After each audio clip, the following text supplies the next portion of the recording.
There are two things plaguing them in the zoo: lies and deceit.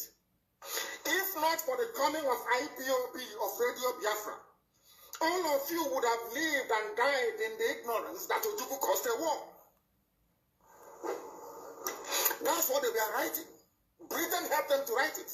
Ojukwu was a rebel, a secessionist, because we had no media.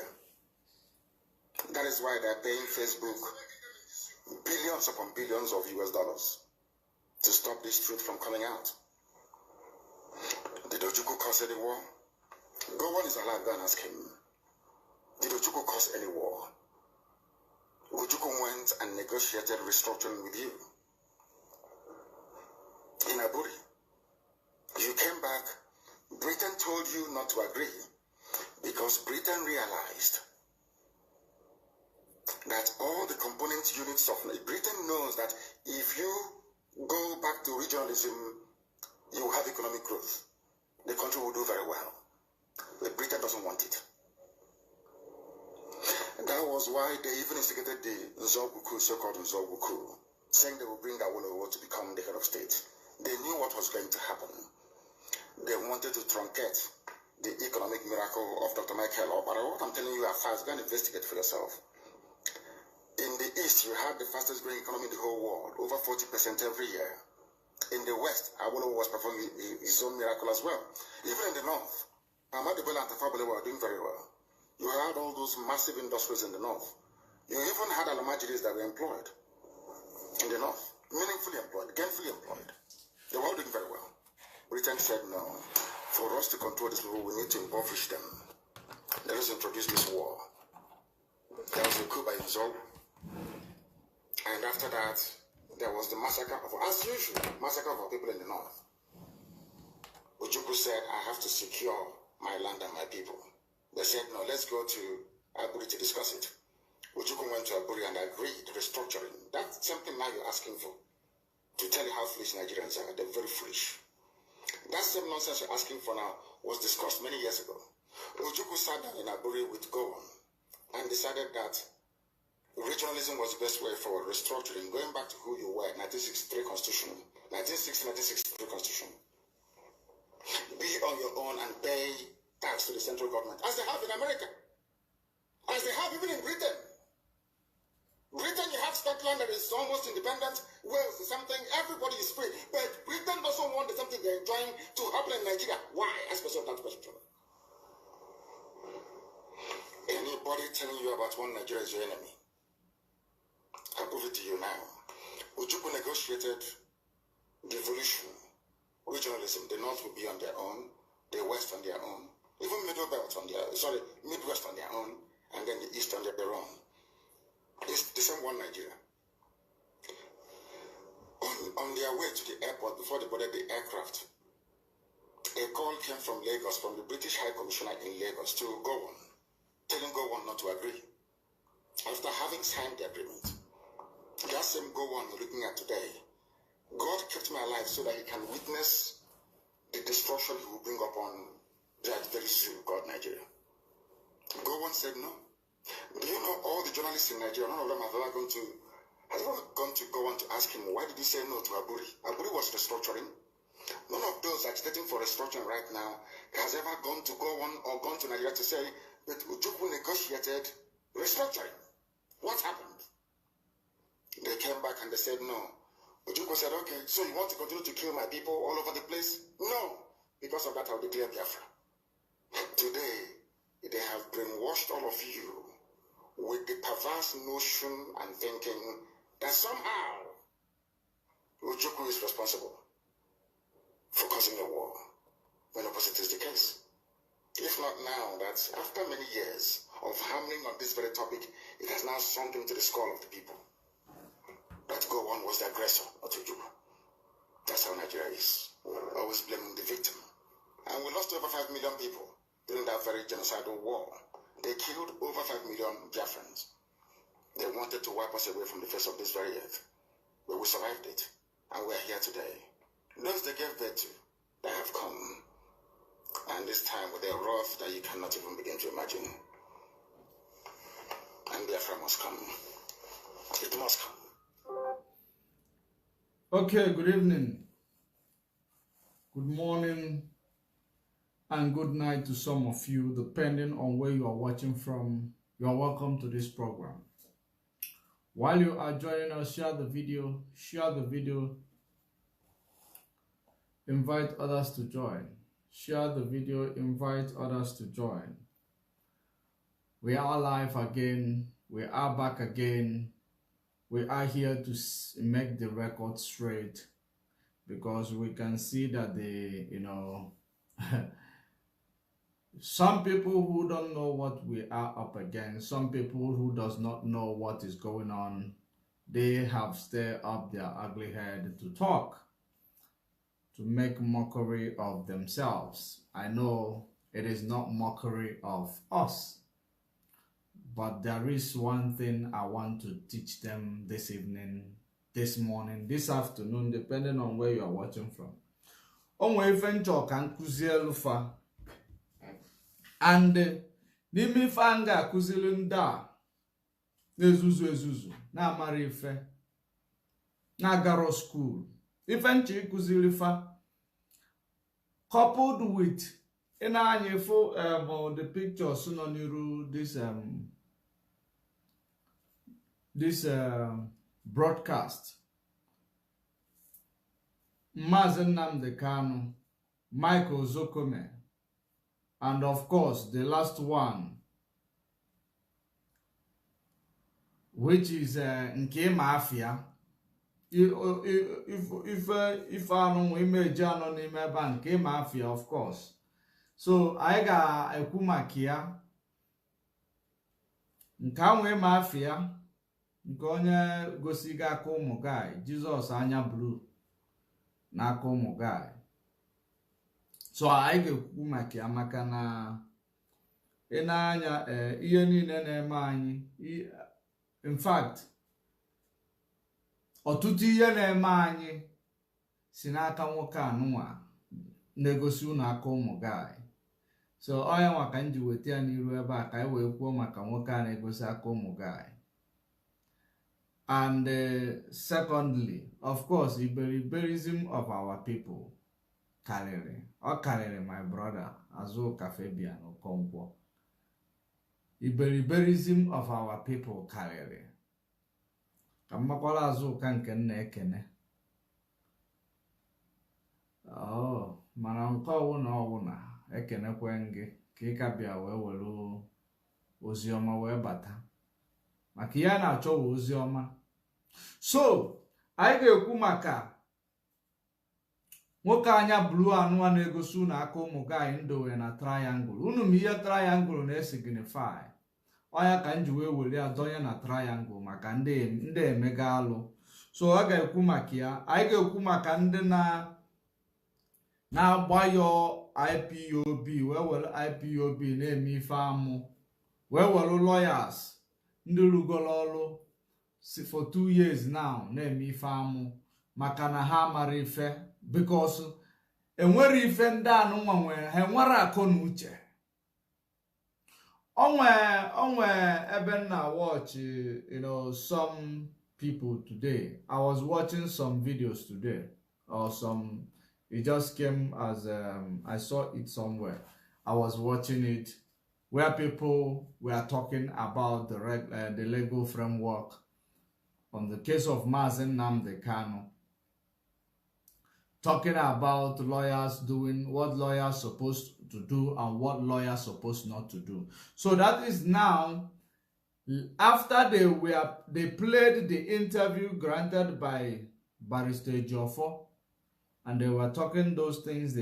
Of course, they are entitled to their opinion as per what they know within the legal, framework. But I am here to tell you that, just like I said yesterday already, what happened in court, in the apex court of Nigeria, it is exactly what I expected. It is exactly what I expected. There is no way you are going to get a verdict without hearing. There are two ways that court work. Number one way is presentation and hearing.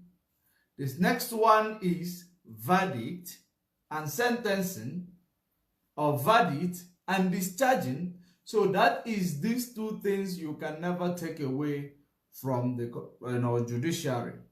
That is why when the uninformed people come out to say what they do not know, it is very important we come and make the record straight, because what they are trying to do is to plant the seed for more insecurity to continue in our land. Because all the things they are looking for, it is indeed to come and tell you, it is as a result of them killing our people. That is the reason why SAN And Niger was released. These are the people who claim, their leader claimed they are lawyer in Europe. You ask yourself, what type of lawyer are they in Europe that they cannot even educate themselves or even educate their followers on how the judiciary works? If the judiciary came, of course, yesterday and said that they have discharged this issue, that means it is not the proceedings of the court. It is going to be the order of the executive. Are you paying attention? If the executive, had it been Tinubu, came up to say, this case is gone so long and nothing has come out of it, and of course, we're going to quash this case, there is no need of this case being here. Or if Tinubu cared for the activities of the criminals in the eastern region of Nigeria, which I know he does not care, because each and every time these people come in their manifesto or giving their campaign speech, they will tell you they will bring peace this, they will bring peace there. At the end of the day, nothing will be done. They will give you a promise that a man gives a woman on the bed in the middle of the night. That is the type of promises they will continue to give you, and you will never ever, try to decode these promises and to understand that it is the same modus operandi that these people are using at all given time, just for you to endorse them into the position of power. Once you endorse them into the position of power, they will now, ignore everything that they have promised.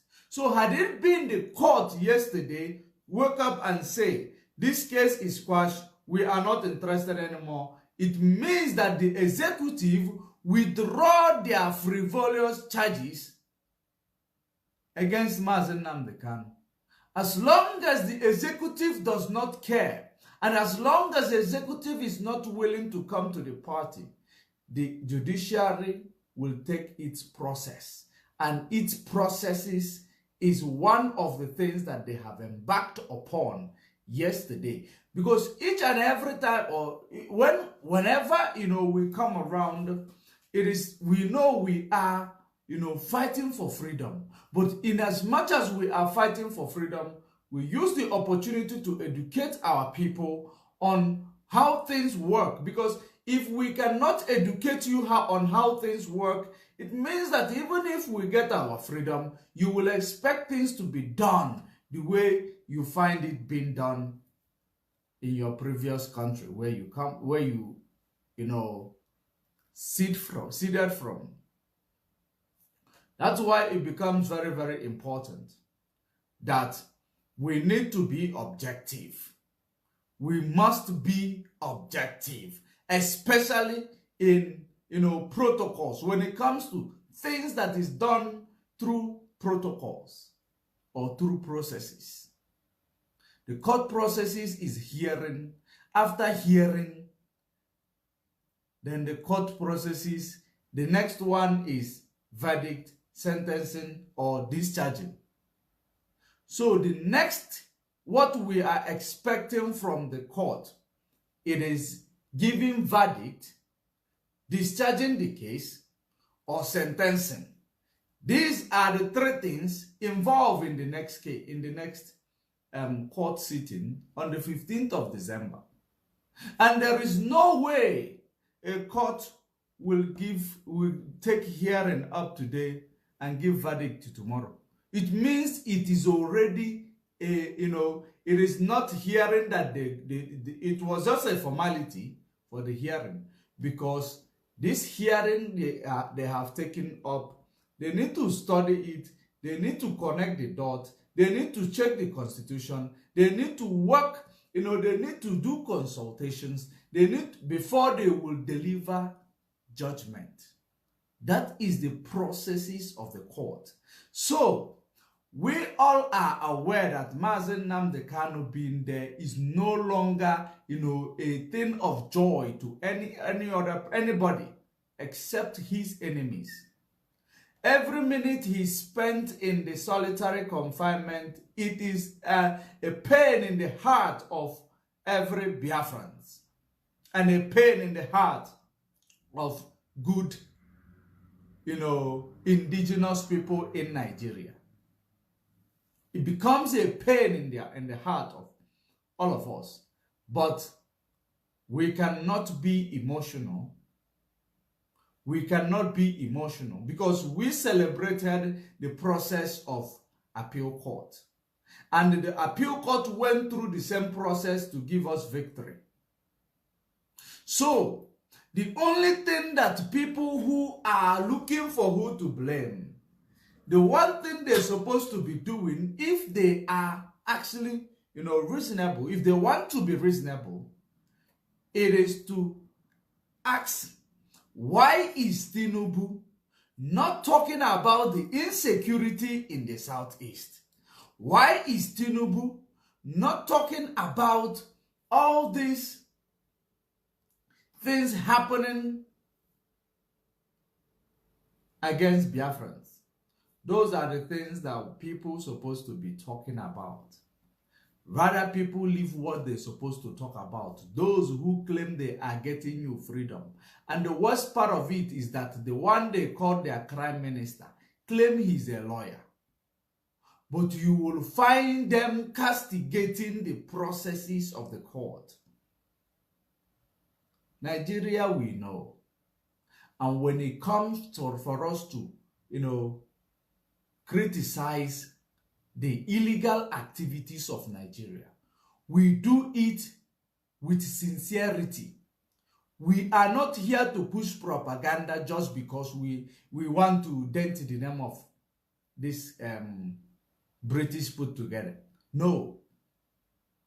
We are here to actually expose every atrocities, with facts and figures. That's what we do. If you are a propagandist, we are not the same. And if you begin to push propaganda, remember we are talking to the international organization. Remember we are sending our messages to international organizations. So if you are speaking on a topic you know nothing about, and you believe, no, we are doing it because you believe you have broader audience, that they are that are listening to you, you are misguiding them. It doesn't take us anywhere. You are not fighting for freedom. You are lying to yourself. If Facebook kick you out, bring yourself back up. If Facebook kick you out, bring yourself back up, because they are, very good at that. So, in so doing, what I am trying to explain to those who are being misguided by this, Eberima and their group talking rubbish, you should understand that what they are telling you is just born of hatred that they have on a Ejiofor because a Ejiofor refused to dance to their tone. That is it. And another thing that you should understand is that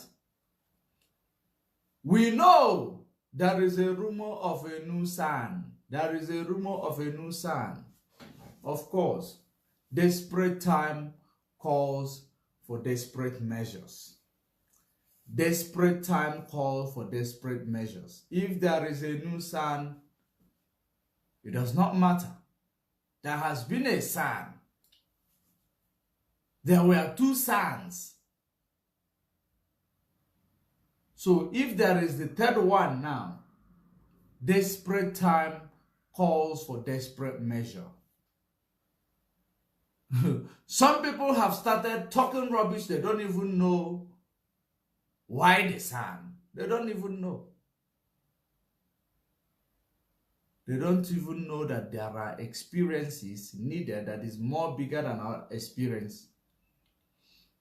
But that is, by the way, I am not here to talk about the new SAN. But I'm here to educate those who are talking rubbish on the issue that they know nothing about. That is what I am here to do.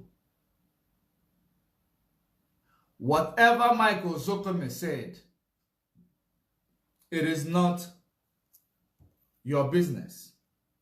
Anything Michael Zokome said, it is within his profession. Michael Zokome is not fighting for Biafra.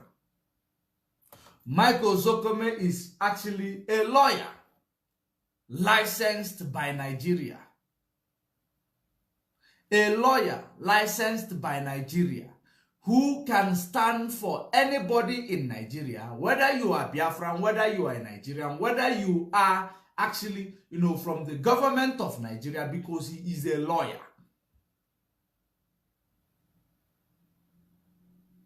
So what he says or what he does after the courtroom, he is entitled to his own opinion.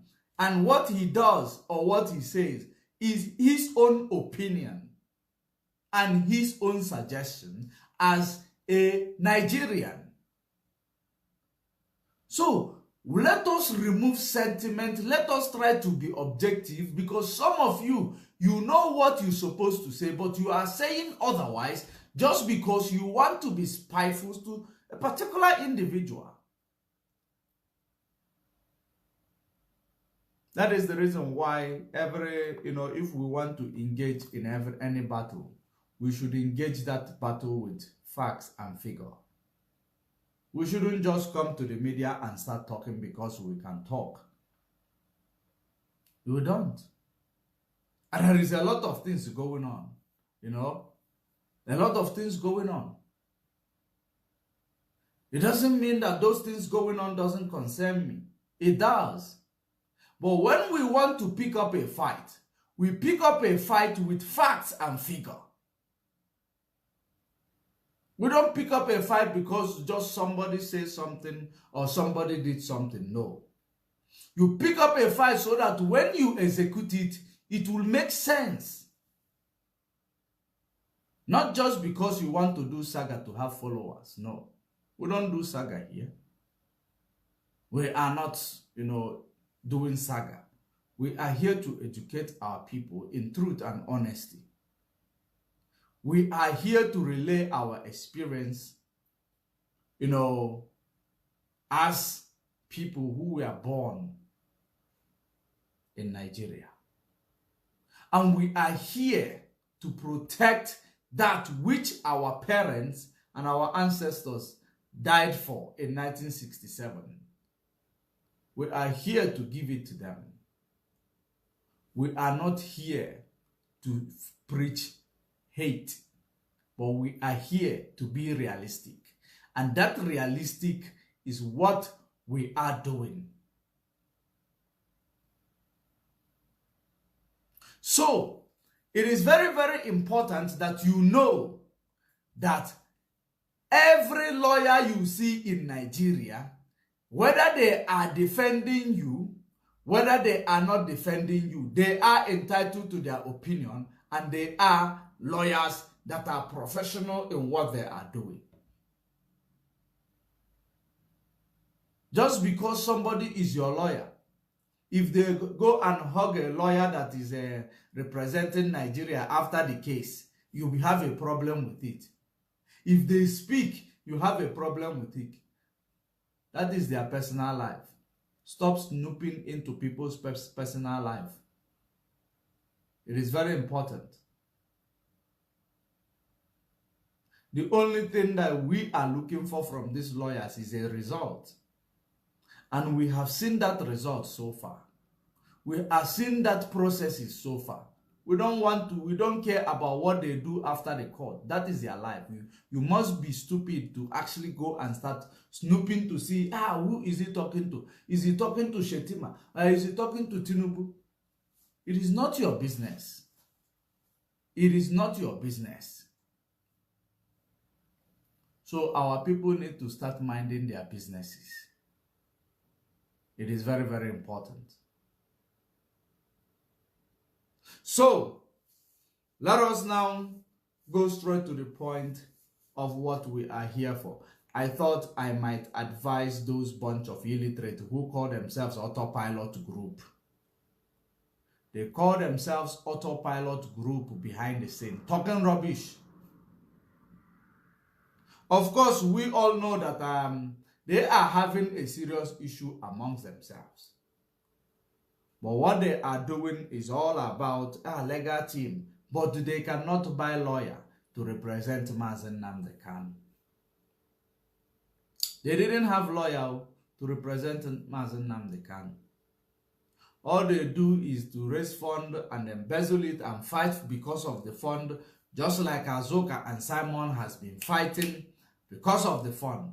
The fight now has extended also to the extent that the Field Marshal, Crime Minister, he is a Field Marshal, he is a Crime Minister, he is now a Defense Minister, he is now everything, the head of media. He is now everything. Because he sacked his Defense Minister, Azoka. So all these things, when you look at them, you will see that now, na that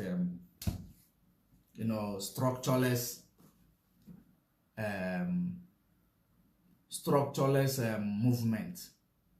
Mmadụ na-asa akigo. Fenwekwa mmadụ mana ife a na-asa akịkalị. Akwụkwọ akanama ga-ejije ụmụahịa. Akwa efu onye otu ha pụtara na-ekwu ka esi wee na-ekidnap. Ka ndị otu fa si ekidnap mmadụ. Onye otu fa nọ on the ground. Esem na ndị a na-azọ freedom. Akwụnụfụ ya. Ekwu ka a sizie kidnap ma ego na analụ ma ndị analụ 17 million of freedom ka ha si na ha na-azọrọ unu. Ụmụ efulefu na-esogheri ha. Nkwu okwu ụmụ efulefu a na-abịa dewelu m ife ma amara afịa na my comment maka na m na-ekwuzi eziokwu. Unu na-ege ya na-afịa mana unu agaghị eju ili unu gụọ ezi unu ọnụ. Ọnya wụ problem unu nwere.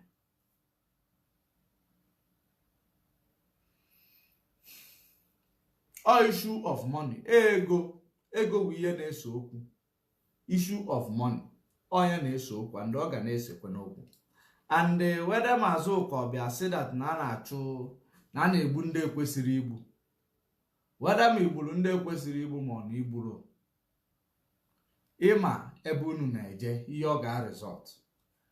Some of them are sibago na Azuka ejewegi India because ha feel also in India. To ezigwa gị na ndị DOS jere India. Ife niile ndị a na-emewu mgbe ọwụna na-akpọ gị India. Superstition, belief is actually one of the problem we are having in our land. Superstition. All the very bad. All the very, very bad. I want to tinye this guy with Akomo guy. I am tinye this guy with Akomo guy. Because I believe now I want Facebook will suppress I.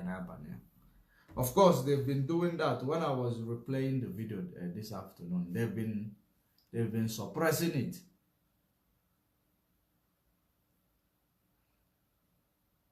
So, if I get any freedom, where's your Oburu emotion, Oburu saga. Saga agaghị edu anyị jee anywhere. If akpọ saga, o duru anyị eje anywhere.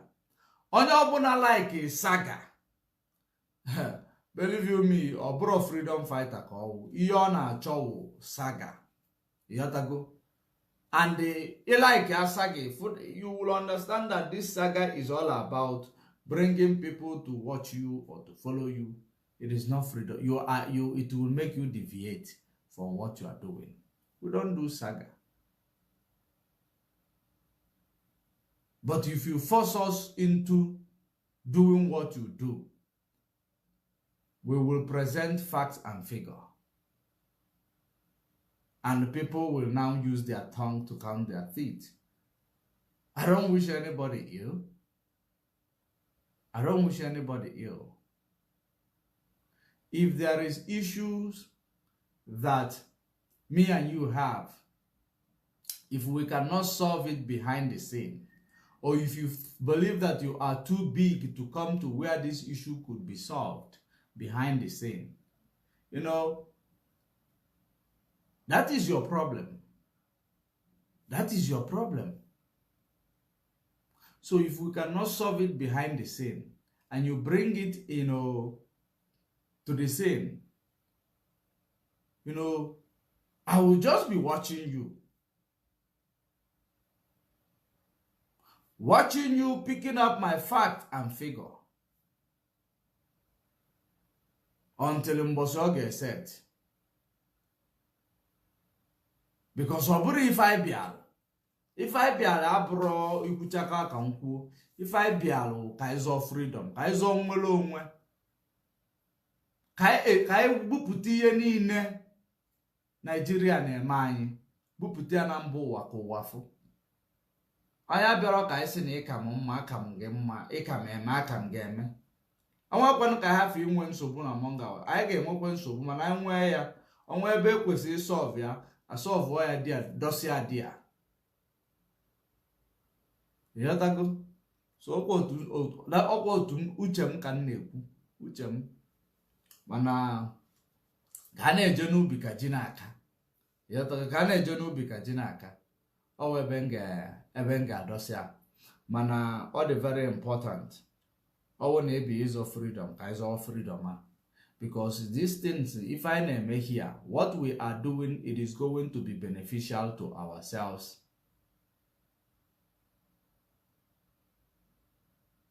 It is going to be beneficial to ourselves. If you do good, you do yourself. If you do bad, you do yourself. We shouldn't forget that what we are doing here is not only for ours. It is for our children, our upcoming generation. If we get it right, we will not place them in this type of situation where we are, that they will continue to struggle. They will struggle no more. They will live. They will not survive. That is the reason why we are here. To make a life worth living for our children.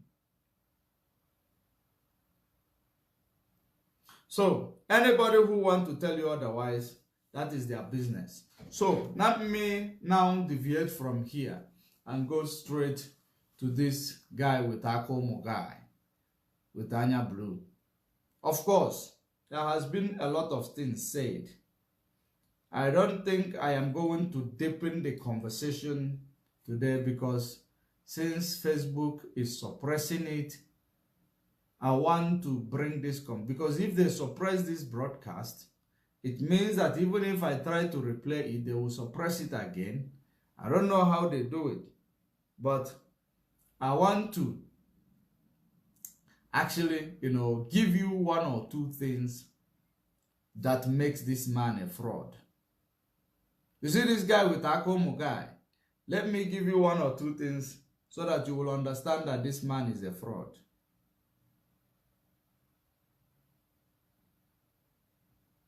So, if you understand the book of Genesis, where God said, let us make a man in our own image and likeness.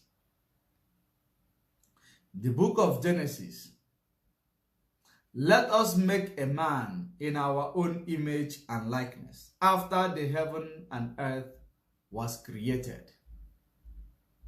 So, if God made us in his own image and likeness,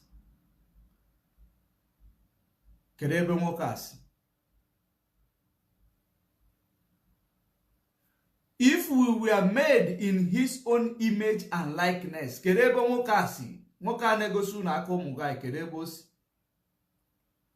let me clear it up. Is that who is the, okay, which race on earth is actually, the first, which race is actually the first? That is number one. Which race is dominant and which race has a recessive trait? And you cannot tell me that recessive can give birth to dominant. It is not possible. Recessive cannot give birth to dominant. Rather, dominant can give birth to recessive. So, let us make a man in our own image. So, there was a dominant trait that was made. A dominant human being. And that dominant human being that was made was our ancestors. Because we are dominant. We have melanin. We have melanin. Now, how come God said he made us in his own image and automatically God becomes a recessive? How can God be a recessive but he made us in his own image and we are dominant? I want you to understand the logic because it is a very, very deep logic or analogy that I'm trying to give you. Now, remember that black people, they are the ancient people. And I want to put up a disclaimer. What I am saying here, it is not actually being prejudiced against any race, but it is actually trying to solve the problem of minds that we black people are having, or the problems that we have not having faith or confidence in ourselves, or not seeing ourselves as something good, but always see ourselves as something bad. That is the reason why our women want to put American hairstyle. A hairstyle that will make them look like Europeans and Asians. Because they don't have confidence in themselves. They don't know that they are God's image. They don't know that they are, God, they were made in the image of God. So in so doing, because they have seen that everything has been turned upside down, so when they look at these images, they say, no, everything good is white and everything bad becomes black. So in looking at these things, it is actually killing your self-esteem. It destroys your self-esteem. And that is a part of the reason why every race want to claim this. But in a very, simple analogy. Black people can give birth to people of, a black person can give birth to somebody that does not have melanin. A white person cannot give birth to somebody that has melanin. Now, what am I trying to say? We are dominant. A black can give birth to white. Meanwhile, there is nothing like white in the color of human being, right? There is nothing like white in the color of human being. There is nothing like white. Let's be honest with ourselves. There is nothing like white. They took that name white because they know white represents purity. That's why they took that name. It is all about, it is psychological warfare. They call themselves white. If I can pick up a white paper, is there anybody, just one moment, let me pick up a white paper.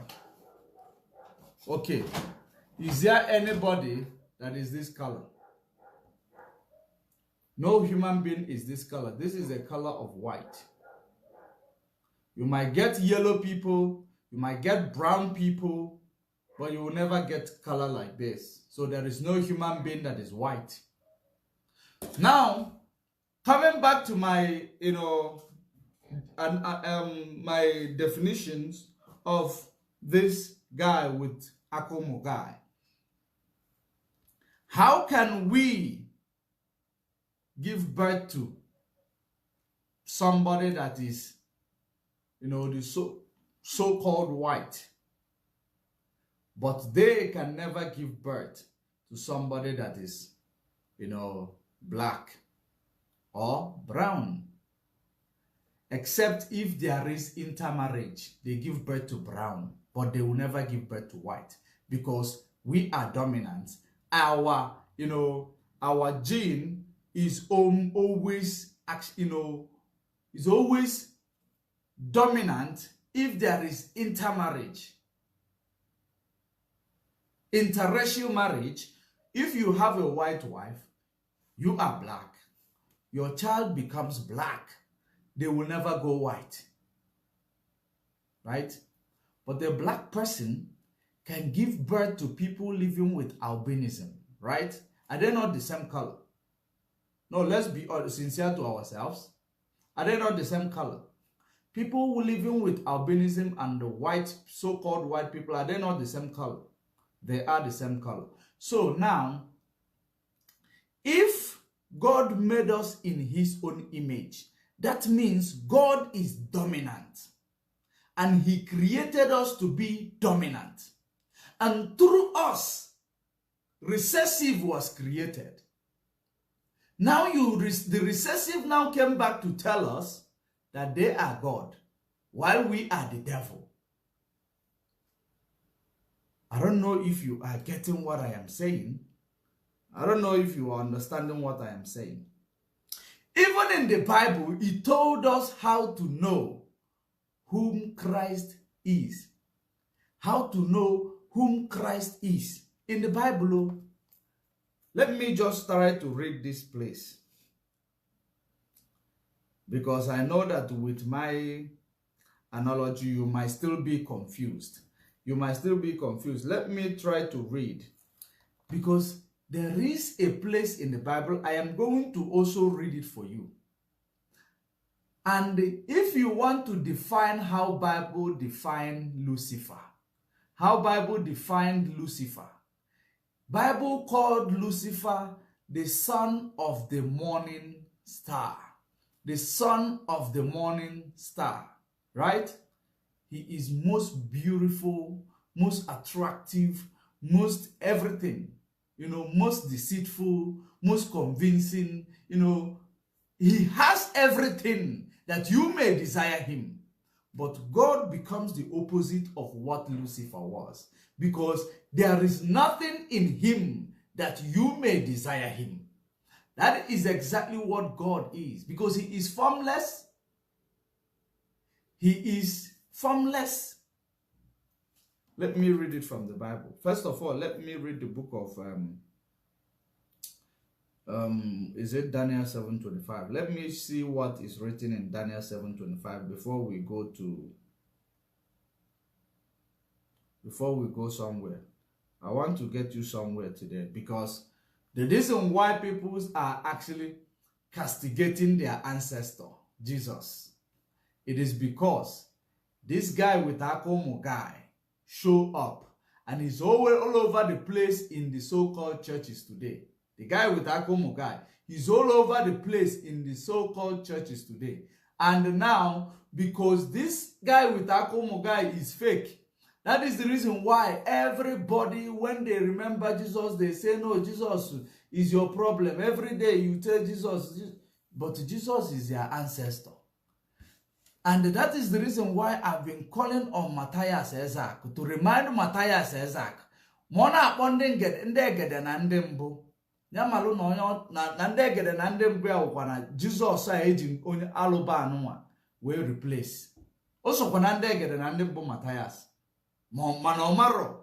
Oh, yeah, can you see? That's why I say, if Matthias want to know exactly what is going on, he shouldn't burn the Bible, he should read it. He should read it. So, this man, Melo, our people now rejected their own ancestor. Because he is my ancestor. The man that was replaced with this onye guy here, will colonize Africa. The man that is actually, they use this man to impersonate is my ancestor. It is tested and confirmed. But let me read the book of Daniel 7:25. I hope it's the one that I am looking for.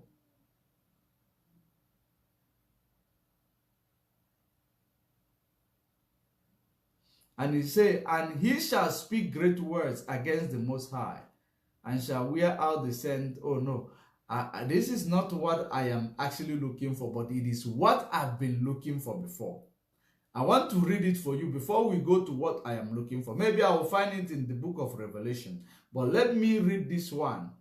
And he shall speak great words against the Most High, and shall wear out the scent of the Most High, and think to change times and laws, and they shall be given into his hand until a time and the dividing of time, which is the end of time. Now, this one is about how they change the Sabbath day to Sunday. How they change the Sabbath day to Sunday. How they change the New Year's Day to their own time. How they change the seasons of the years, the seasons to their own best suiting season.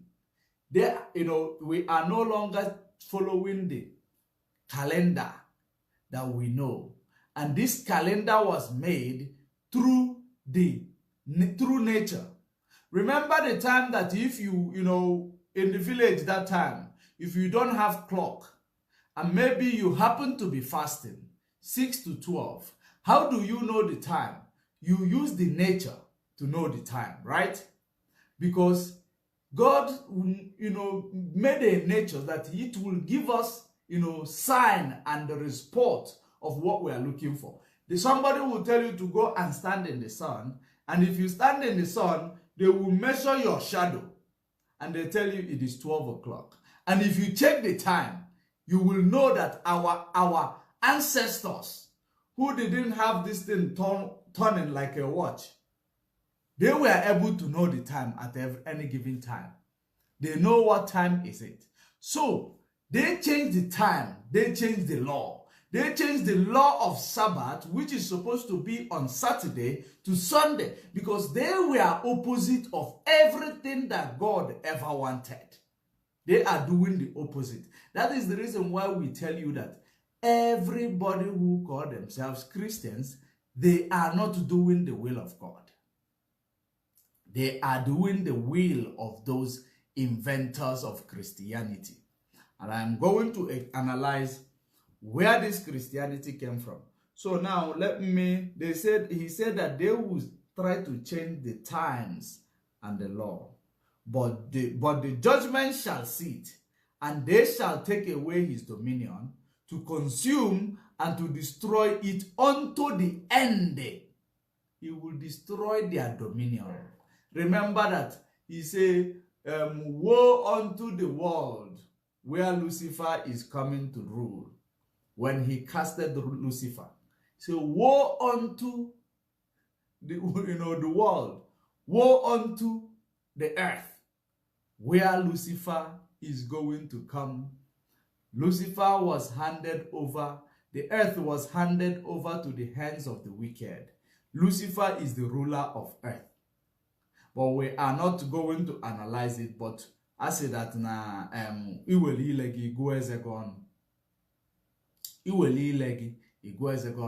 this guy with Akomo guy here is a true is a true Lucifer. This time, this guy with Akomo guy. And it reflects in every churches of the world. Believe you me. Now, let us now try to go to the book of Revelation. I think it is where I am looking for. Revelation.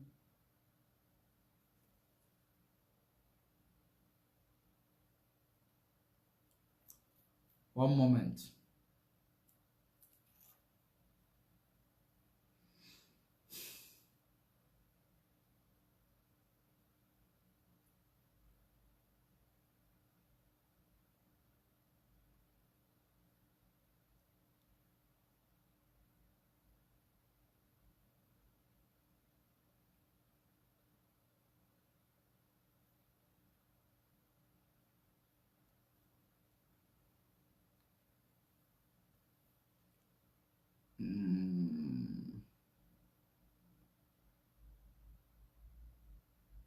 Revelation 1.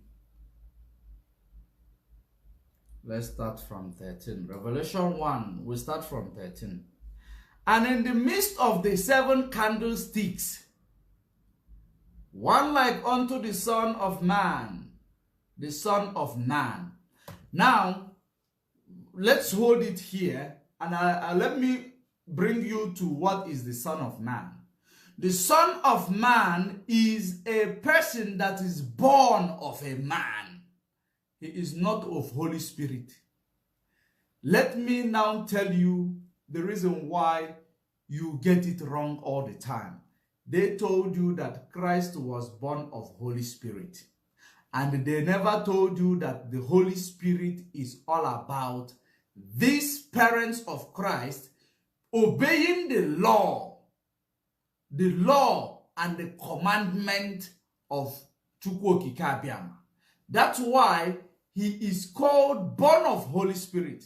But the Son of Man, he can only be born through sexual intercourse. Christ was born through sexual intercourse.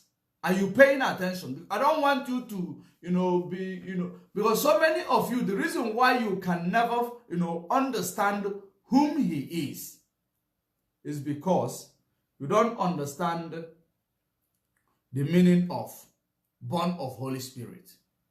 If you read the book of Romans, it tells you that the law is holy. Because the holy is the law. He is born through the law. Now, remember, the concept of each and every time we say one man, one wife, one man, one wife, we don't understand what the Bible didn't say anything about one man, one wife. Or make sure you sex, marriage before sex. There is no way Bible said such thing. Bible didn't say it. These are precepts of man. But let me educate you on how Bible place it. Bible placed it. I am going to look for it and I will read it for you. Now, you see, Bible made us to know that if a man defile a woman, any woman who is a virgin, you break their virginity, automatically he is your wife. Automatically. Automatically is your wife. That is the Bible. But so many people now, when the Christianity came, because they were also looking for how to make sure that Africa, because fertility rate in Africa was so high. And that's what they were, they actually grappled with the number of people in Africa. And people were giving birth to, unstoppable. Now, they had to now bring something and now contextualize it to the Bible, to the law, in order for you to believe. That is the reason why Solomon had how many wives and how many concubines. Because he knows the law. He knows that once you defile a woman, he's automatically your wife. So what you need to do now is to go and see the parents and do what you need to do. If it is dowry, if it is bride price, whatever you pay, or damage, you pay whichever one you pay, and you take your wife home. If you go out there again and defile another, you go and meet the parents and bring them home. That is how Bible said it. The only one also Apollo, the only place Bible gave stop order, somebody's wife, your somebody's wife, your neighbor's wife. That is where he gave a stop order. You dare not. You dare not. And Bible did not say that, intercourse is a sin against God. Intercourse is not sin against God. You see this thing called sex. It's not sin against God. It is sin against thy body, thy own body. Because so ikekeji ahodi oku. Itu ibuto ya dia. Sin against your body. It is not against God. It is the missionaries that change all these teachings in order to suit their narratives. That is the reason why they come to tell you one man, one wife. Are you aware that Jesus Christ was conceived before marriage?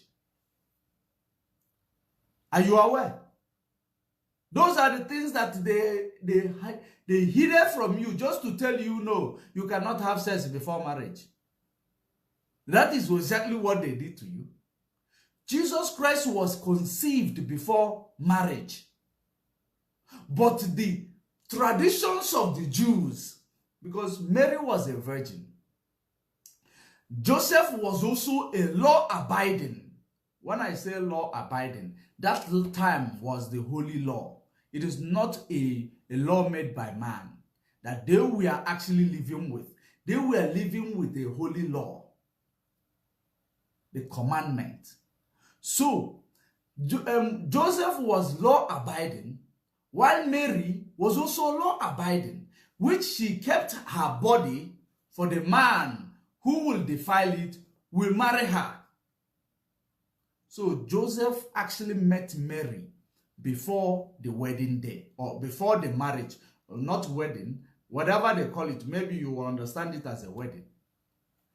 She, they were guided to meet themselves at that particular point in time. There is a time, it is called a heat period. If it is an animal, it is called a heat period. If you meet this person, they will conceive, because that is there is a season that you need to, remember that this is what gave birth to what is this tarot reading. When were you born? Are you a Leo? Are you a Scorpio? Are you a Leo? Are you Aquarius? All these things. They needed that season, that particular season. That's why it was actually, it happened at that point in time that Jesus may be conceived. And these parents were made in image of God. Both the so-called Mary and the so-called Joseph. Remember the reason why I put the so-called. One thing that these people did was that is very dangerous. They translated the Bible. They translated the names in the Bible. It is like now you bring an Igbo written novel. All the names of Igbo people there. They go and translate it. They translate even the names. So that when the first and second generation come, the third generation become confused. They will never know who is who. Is it their ancestry? Is it from their lineage? Or where does it come from? They will never know these things. That is exactly the reason why there is a lot of confusion. But in the Bible, they have understood the Bible. That is now because the people who own this Bible are picking it up. They want to ban it in Europe. They want to ban the Bible in Europe. Because there are many things that is actually given to us that enslaved our mind through this Bible because it was gone into the wrong hands. That is one of it is this guy with Akomo guy. Blue eyes. Now let me continue to read. But I wanted to explain to you what is the meaning of the Son of Man. And what is the can atuli imi asite nike in common so because na Maya the holy, Papaya the holy. The father is holy, the mother is holy. So both of them, they are holy. They were holy. They gave birth to a holy person. That's it. So he was conceived before the marriage ceremony. That's why they did the marriage ceremony quickly. So that it will align with the culture of the Jews, not Jewish. The culture of the Jews. Now let me continue to read. Okay, let me start it from the 13 again. And in the midst of the 7 candlesticks, one like unto the Son of Man, clothed with garment down to the foot, and girt about the paps with a golden girdle. A golden girdle. Of course, so many of you know what is girdle. And the golden girdle comes with the ife yoli yoli and at the end. That is the reason why I told Matthias Isaac. You see, in the Bible, in the Israel, in the Jew. Manenya, our ife njirimara the Jew. That is that thing on anya nonu. Deka shawl on anya nonu with fringes. That fringes, it is what is actually, it is our fashion, ancient fashion of the children of Jacob, the one that God called Israelites. That the fact that you are Israelite does not mean that you are supposed to be living in the Israel land. That is one thing that confuses our people.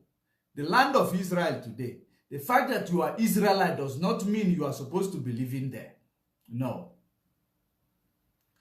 Israelite was given, the name, Jacob was changed to Israelite, which Jacob was our ancestor.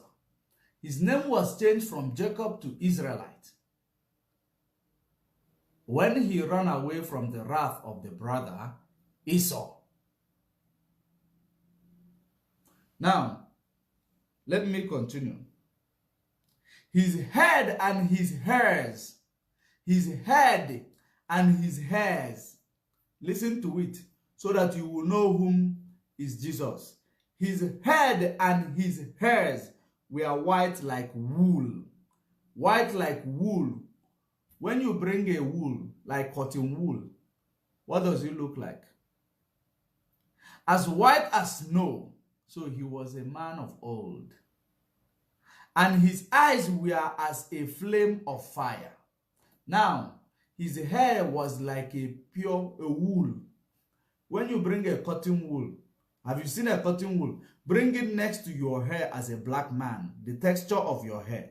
And you bring it to the hair of this guy with blue eyes, Otakomo guy, and check which of you, is it your hair that looks similar to the cotton wool, or is it the hair of this silky hair and straight hair of Akomo guy that looks similar to the cotton wool? Because we use all these things to analyze it to the layman understanding.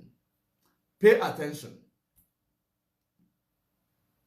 And his feet like unto the fine brass. What is the color of brass? What is the color of brass? And not only brass, I say as if they burn in a furnace. And his voice Okay, they burn in a furnace. When you bring a brass is, let me actually try to, show you a brass burn in furnace. Let me try to, create that, depict that image.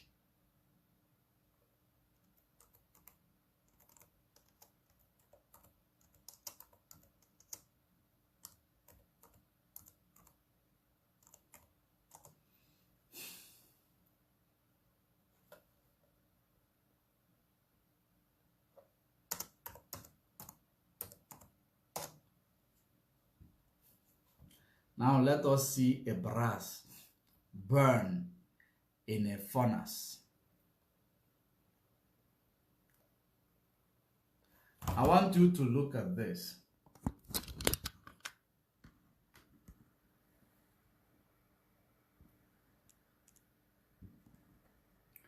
Can you see a brass burn in a furnace?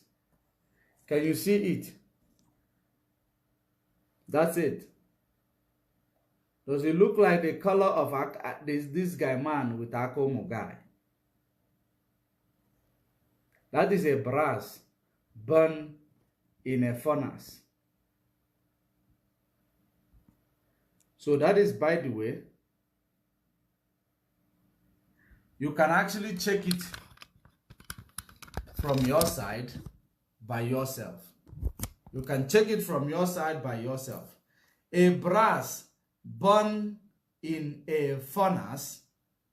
So there is no way. Let me show you also the color of brass, burnt brass. Let me show you again. Let me show you again. Other words. Did you see them? What color is it? Burnt brass. Did you see them? Did you see them? That's why in Egypt you found black and brown people. It becomes chocolate. Chocolate is the brass burnt in a furnace.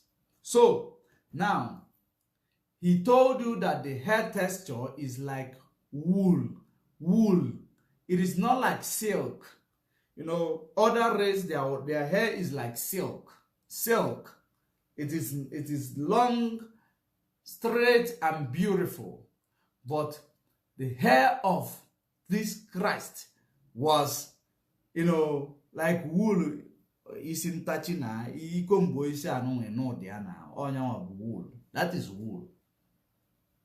So that is exactly the difference. Now, and his feet unto like fine brass, as if they are born in a furnace, and his voice as the sound of many waters. He has it, the voice of Christ was bass. When he speak, this man that when they speak bass. That was the voice. Oburo voice ndajibo. Oburo voice ndajibo. Na aruba anwa na-egosu na aka ụmụ ga ya ajibo. Ndị mmadụ niile buli adawa na church una na-efe. Una amaro no antichrist kun nefe.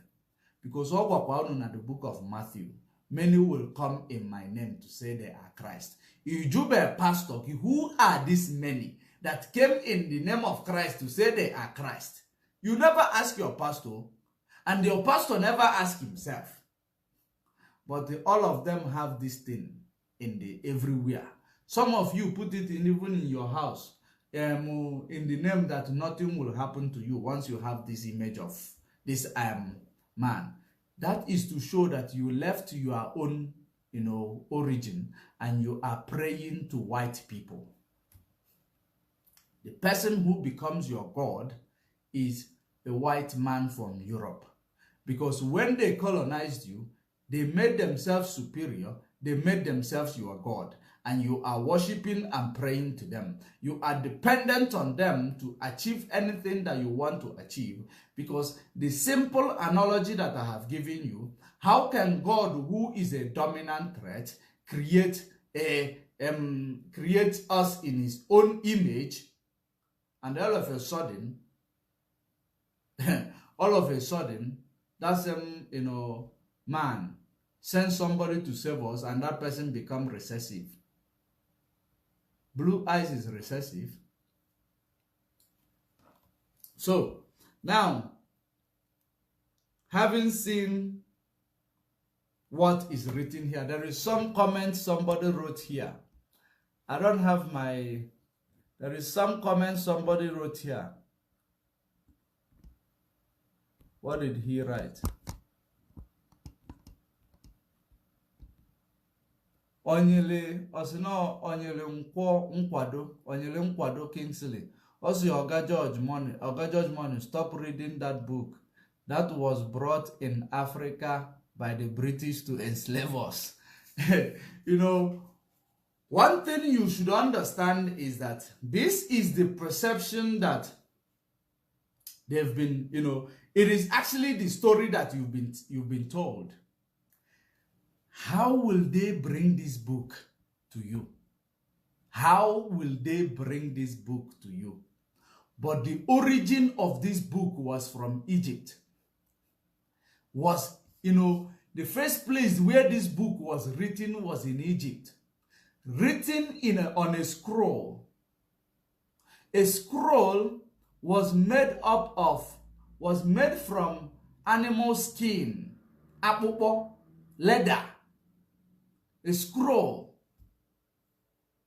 was made up of leather, animal skin. That was where this book was first written. So how can it be Europeans? That's why I say they took the book, they translate the names, and bring you the names in their own language. Bring you the text in their own language. So that when you're the generation of you like this now and you will be confused, you will never know again or believe that this was your book. That has been the problem. How did they bring the book? Should I show you the curse that upon them in the book? Should I show you? If you open the curse upon them in this book, that's why they want to change the book. They want to ban the book. Do you think it is their book and they want to ban it? They want to ban it from existence. They don't want people to use it anymore. Haven't you heard it? Google it. Why did they want to ban the book, the Bible? Because number one, it prohibits them from these things they call, things they're teaching children. That you are not a male or you are not a female. You will decide later. It prevents them from teaching such. Some of them telling them that they are trapped in a wrong body. They come to sell the narrative in Africa. We know that Mauritius in Africa, they have also adopted that story. They adopted the story, just like South Africa adopted it. So South Africa and Mauritius, they are now the same people. They are on equal yoke when it comes to that regards. When a man does not know he's a man, a woman does not know he's a woman, they are confused. So, it is what it is. It prohibits them. So why do you think it is their book? Have you ever read the book of the book of Deuteronomy 3 verse 9? Have you ever read it? You also read the book of Deuteronomy 2 verse 9. Have you ever read it? Did you ever come across it? Did you ever come across the book of John 9? John 9. Start from maybe you start from 20 to or 30 to end. Have you ever read it? Where the same Christ they are impersonating, you know what he told them? He told them that they are the devil because they are their father is the devil, and the evil, the lies that the father told is what they are going to continue telling, because the father is the father of lies. Have you ever read it? No, you don't see these things. And when your pastor read it, they won't analyze it. They will analyze it to be biased because they don't want to offend anybody. Sometimes they don't even know what it entails. They don't. This guy with anya blue and akomu guy, he's a sneaky snake. And agwa agaghị ịmụ ihe tologo. Akwụkwọ nsọ si gị na ekwensu na onye ori na ekwensu bịa to kill. Na ekwensu bịa ka o gbuo, ka o zuru, ka o mebie. Kedu we ekwensu? Ekwensu bịa ka o gbuo, ka o zuru, ka o mebie. Ka efe ndị ọcha bịara n'ala Afrịka ime. Ka efe alụbanụ nwa nweta aka ụmụ gị bịa n'Afrịka ime. Ife ọbịa wụ ka o zuru, ife na-asị na anụ na-apụta. Ka o mebie ọgụgụ isi unu. O mebie ọgụgụ isi unu. And ka o gbuo ndị ọ ga-egbu. Ndị na-ekwere n'ife otu nkwọkwụ. Ndị otu Peter Tosh, Bob Marley, Martin Luther King, Kwame Nkrumah. Ọ ndị ahụ ka o gbu. Ọ na oburofa. Kedu onye wee ekwensu? Ịma na nsogbu anyị is that na akwụkwọ nsọ mee ka anyị mara ihe niile ede na akwụkwọ nsọ, ihe niile na-eme n'ụwa. Fabia agụ gị amala ife n'ife onye nwaka fa ji wee gụghalịalị anyị ya. Maka fa afụgo na anyị adọrọ good n'ego, ha gụghalịalị anyị. Anyị wee weruzie that perception. Ọkwa ndị ọcha ha akụzigola anyị missionaries. Your pastor walk in their footsteps. The reason why we have not gotten Africa correct today is because everything that the white man did when they came to Africa was the same thing. We are walking in their footsteps. Both the way of our leadership, the structure of leadership, the structure of everything, we are walking in their footsteps without them showing us how to make their footsteps to be beneficial to us. They didn't show us. We believe that we can. That's why we are using the structure that is led by them, forgetting our ancestral structure. In the terms of worship and spirituality, we continue to follow their own ways of worship and spirituality without understanding that we own the way that they factionalized. And except that way they factionalized. Remember, faction is what looks like what you are doing, but it is not what you are doing. That is the reason why so many people, they actually demonize so many things we do. By telling you that these people kill these people. People killing twins. People kill people with albinism. And these people kill that person. No. It is actually on the quest to bastardize our ordinana. Our ordinances. It is the quest to bastardize them. And our ordinana is actually, rooted in the Bible. Read the book of Leviticus. Momuga ana ejeje. Nso nwaanyị a na-asọ asọ. Nwaanyị na-asọ nsọ agaghị abata na temple.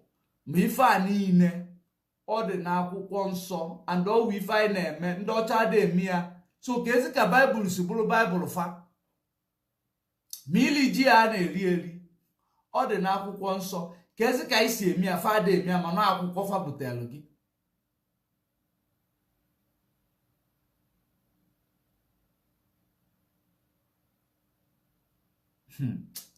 Oh, black man is the father and the mother of the earth. Every other race came out of black. Black is originals and the others. That's what you need to know. Before cross-pollination, before others came, they all came from blacks. So how can the same person you call God come from other race and become recessive, which is inferior to you as a black person, yet you call him Jesus Christ God? How possible can that be? Use your sense. Use your sense. It is very simple. And when we talk about our ordinana is not rooted in superstition. It is not rooted in superstition. Like if you look at this issue of Christianity, the first place where Christianity was mentioned was the same place where nigger was mentioned. And it was the same people who were called Christian, that they were the same people who called them Christian, called them nigger. In the book of Acts of Apostles. Do you know the reason why they were called Christian? They were mocking them after the death of Christ. They say, no, these are the people who call themselves Christian, who follow that man called Christ. Remember, all these things were already translated. The Bible was already translated. That's why they were calling him Christ. And through that translation, they now formulate what is called Christ-like, Christ-like, Christian, in their own language. It is now like we, the followers of Mazen Nnamdi Kanu. The way Nigeria now is making mockery of Mazen Nnamdi Kanu, when they see us, IPOB, they will tell us that, you know, Nnamdi Kanu, if they check the meaning of Nnamdi in English, Nnamdi, my father day, they will say these are my father Deans. My father Deans. You know, my father liveth is in Nnamdi, right? If you want to, you know, analyze it in a proper way, you say my father liveth, Nnamdi, Nnamna Dendo. Or see, they will tell you these are Nnamna Dendoas. You know, that was how they created that word Christian. Acts of Apostles 11:26. It analyzed, they were first called Christian in Antioch. Where is Antioch today? Antioch is around Syria and Turkey. That is where you find Antioch. They were first called Christian in Antioch. Who was called Christian? Paul and Barnabas. Paul and Barnabas, when they brought the message to their own people who were all over the place. Now, when they were called Christian, if you go to the book of Acts of Apostles 14, verse 3 or 4, they were still called nigger. The same name of Niger Republic, the one you call Niger Republic. They call them nigger. That's why I call it nigger, because it is not Niger. It is called nigger. They were called nigger. In the same place they were called Christian. It was mocking them. And even some of them were denial that they were following Christ. They denied it because they were scared of their lives. He was mocking them. And they saw, after mocking them, the real name they were calling them was niggers. Niggers. Because they were black. Niggers. It was a bad omen. They were making caricature, mockery of these people. So the same mockery word, they now, assimilate it into what they call this platform. This platform they call Christianity today. It's still a mockery word. Whether they call it one day, if Pope will come and say the truth one day, of which I know that one of them will one day confess how the word Christianity came by and what is the meaning of Christianity. It is not led by the one you call Christ. It is led by Antichrist, which is this guy with Akomo guy, Antichrist. That is the same man that is leading the so-called Christianity, because it was actually created so that people will believe that it is that man that was killed, that was prosecuted because he was an advocate of peace, advocate of freedom. That was what Christ was. Advocate of peace, advocate of freedom, an advocate of the law. So that's why they killed him. in order to make those who were ready to actually die for him not to question the shrine or the organization they created. They called it Christ-like, Christian. They called it something that will be similar just because they want to bastardize the teaching of Christ, the original teaching of that man. So it is very, very important that we know who is that Christ that we always fight amongst ourselves. We fight amongst ourselves. Some of the people who call themselves we are Christian, I will live and die for Christianity, without them knowing where this Christian come from. They have never read the Bible that the Christians claim and using it in order to say it is the book of Christianity. They haven't read it to understand this so-called book of Christianity, what is written there. But they are willing to die for Christianity. To die for this guy with Akomo guy. Antichrist. Let me show you something. Let me show you something. It's unfortunate that we are not going to touch all the places because of time. We won't be able to touch all the places because of time. But if you ask me a question in that comment section, I will answer. I was not able to write the number there. But if you ask me a question, I will answer you. Let me write.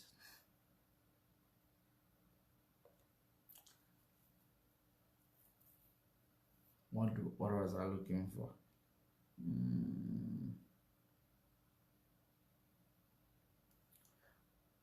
Matthew. Let me read the book of Matthew, so that you will have a question that you need to ask your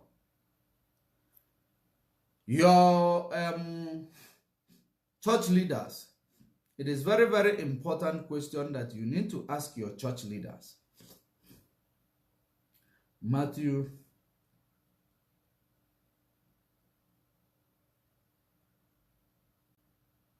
Matthew 24:24. Let me start from 23. Matthew 24 from verse 23. Now, then if any man shall say unto you, Lo, here is Christ. Are you paying attention? Then if any man shall say unto you, Lo, here is Christ, or there, believe it not. Did you hear that? Akwụkwọ nsọ gwara gị na onye ọbụla butelu onwe ya butelu mmadụ sị gị na-ekwu onye a na ọkwa Christ, gị believe it not. So why do you believe this man with blue eyes? For goodness sake. When the book that is actually, that they are driving their own agenda, through this book, claiming that their own agenda, everything is actually, found in the book. The book will say to you, if anybody present anybody to tell you this is Christ, believe them not. Now let us find why he said we should believe them not. For there shall arise false Christ. This is Adam. That is the reason why some people don't want to believe in the New Testament. Some of them are in the Old Testament without understanding that the New Old Testament talked about Christ, and they say it will be, they will write of him in the volume of the book. Now, for there shall arise false Christ and false prophets. Did you see that? The rising of this guy with blue eyes came with prophets. After the missionaries, which is the rise of the false Christ, then the pastors and the so-called prophets started where they stopped. So he said that for there shall arise false Christ and false prophets. What do you see all over the place? False prophets. All of them are false prophets.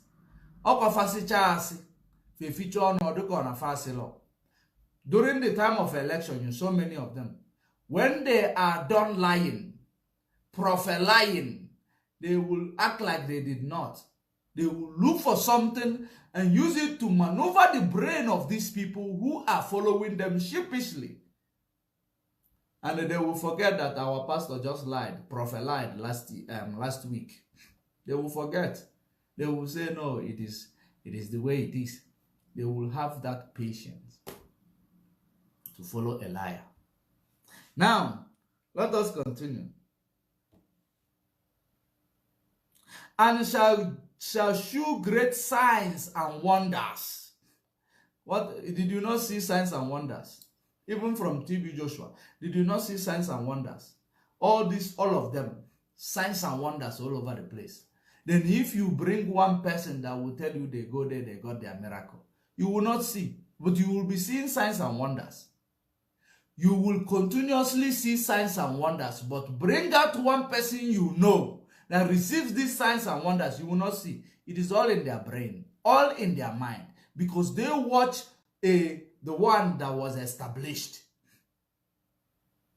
The lies that is established, they watch it, they looked at it, they now believe, no, it is my fault that I can't get it. Maybe I am not righteous, maybe I am not prayerful, because it will always be your fault. That is the reason why the only, the biggest weapon enemy will use on you is to make you blame yourself. Making you to blame yourself, it is the biggest weapon they will always recycle to use it on you. Just like you see those people who came to say that we are the problem, not the leaders of Nigeria. They make you blame yourself for the sin you never committed, so that you will be guilty. Instead of fighting to be free, you will be guilty. That's exactly what I am reading for you. Let us continue. They will show signs and wonders in so much that if it were possible, they shall deceive the very elect. Those people who see Fana Akwaku, you see them deceiving them. If signs and wonders, arrange, you see that woman which the hands there like this.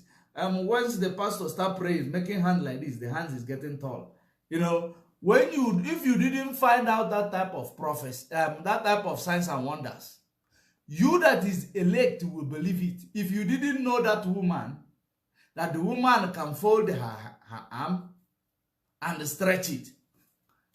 So that is exactly the signs and wonders that is actually, that is capable of deceiving the very elect. The very elect are the people who have knowledge, people who are experienced, people who are so influential to the society in good way that it will deceive the very elect. If you look at their signs and wonders, because it looks real. And they're making hands like this, people are shaking. If they throw hands like this, people are falling. Psychological. So for you to understand exactly, the prophecy was given, but it is not at the head too. Yet it is written in the book that they champion every day, called Bible. That is the reason why people will pick up the book. People like Matthias Ezek will pick up the book of his ancestors, burn it. Burn it. Because, his ignorance is not, what he did is not, nothing will actually, it wouldn't change anything. It won't change anything in his life, but whether good or bad, it won't. The curse goes to those who bastardize the book. And it will come worse to those of our people who call themselves pastors and prophets, because they continue to tell people that the book is a lie by their own action. So if there is a curse of tearing the book, it goes to them because they are the ones to blame. They are leading the sheep astray. That's it. That's the way it is. So this is exactly where you need to understand that Christ is nothing like this one. It's nothing like this one. Even when you talk about woolly hair, you talk about Rasta. You know this dada kind of hairstyle, the raw dada, or this millennium dada, raw dada. Samson was having dada. Samson you see in the Bible, he was dada.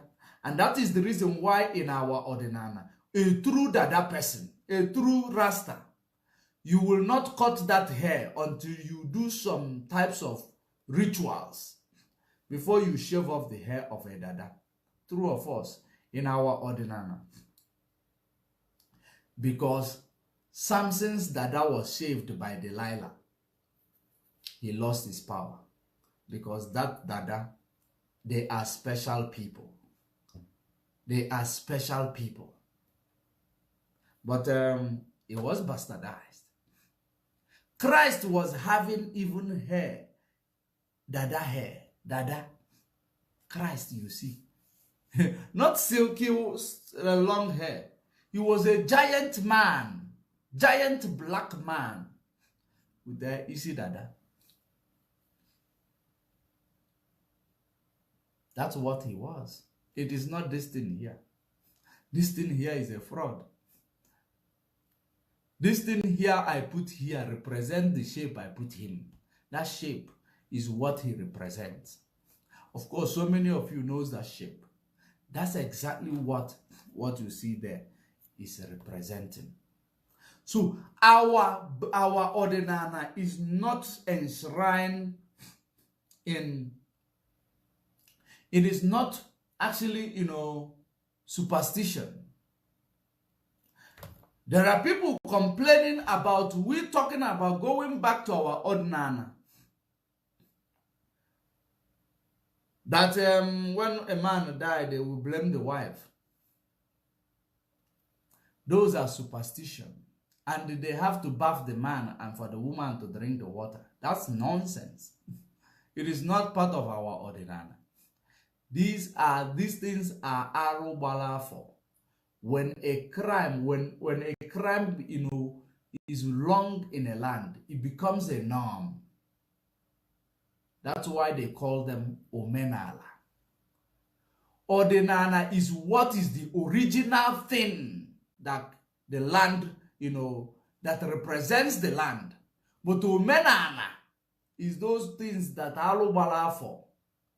All these things that they learn, like if they learn it and bring it to the land within a short while, it becomes a norm, it becomes omenana, but it will never be ordinana. So those things of bathing a man who died, they claim that the wife killed them. It is omenana. It is not our ordinana. It is fake. It is superstition. It is adoption. They adopted it. It is not our own thing. It is not our own thing. So, in no ramification, remember the more you are fighting to go back to your root, the more there will be so many things that will be occurring in your mind. That's why they tell you Meliseleso. Or did they say Meliseleso stopped the killing of twins? Was it Meliseleso? And she stopped the killing of twins. And they tell you Mongo Park discovered the River Niger. They tell you whoever stopped the killing of albino. They are telling you all these things. So the more you are actually remembering the history they told you, these are myths. It is not history. They are myths. To tell you that they want to make you believe you are barbaric. And they now started acting it in Nollywood so that you believe you are barbaric. And those are the things that keep on reminding you of this type of things they do, and they call it your culture because you watched it in Nollywood. They refresh, it's always fresh in your mind. You believe, no, this is how they do it. But the opposite is the case. Because colonialism is about what you are exposed to through television, what you are exposed to through education, what you are exposed to in every ramification. It is what is shown to you and what they claim it represents your own people. That is mind colonialism. But all those things are myth. It never exists. Many people practice it because they learned it. They practice it. That is the reason why I have called Matthias to ask him, the church you go and open, or whoever, whatever you may call it, Okando Denana, also no men and Uzezioku. Omenana aburu ezioku. Omenana aburu ezioku. Tell Matthias no omenana aburu ezioku. If a booze ezioku bodinana, he must go and consult his his ancestors or his elderly people. Who knows? Because remember that most of the elder people today, they can't differentiate ordinana and omenana. So omenana aburu ezioku, ordinana buze ezioku. One thing that our people will continue to get wrong. Omenana ba arụ gbara afọ. Oya omenana. Ordinana buze ezioku. Omenana ba arụ gbara afọ. Anadọrọ m ụlọ ndị nze. Mgbe ọwụ na alụpụtalụ. Ndị nze fụ na alụ a na-efe vọfa. Ndị nze agbachi nkịtị. Alụ a mgbe afọ ghọrọ omenala. Ọwụ ya. Anadọrọ m ụlọ ndị nze. Nze na ọzọ. So that is how it is. Tithe a na-akwụ akwụ mgbe eji akwụ tithe wụ mgbe a na-agba n'uye. Harvestation time. Ọwụ mgbe ahụ ka eji eri ji ọfụ. Ji ọfụ. And ụzọ anyị si eri ji ọfụ, the way we do our New Yam festival is the way Bible say we should celebrate our tithe. And it is given, Bible say that tithe comes year after year. And you take what you get from your farmland. Not money to give pastor. Deuteronomy 14. Read it very well for you to understand it. If a pastor read for you Malachi 3:8, take the pastor first to Deuteronomy 14. Start from 20 to end. Take him there. Remind him of Deuteronomy 14. So that when he read Deuteronomy 14, then he will come and analyze Malachi 3:8 very well. Not he will just quote the one that is beneficial to them. Why Malachi 3:8 talks directly to your pastor? Because he said that pastor have robbed, can a man rob God? Yet ye have robbed me in tithe and offering. He is talking to pastor.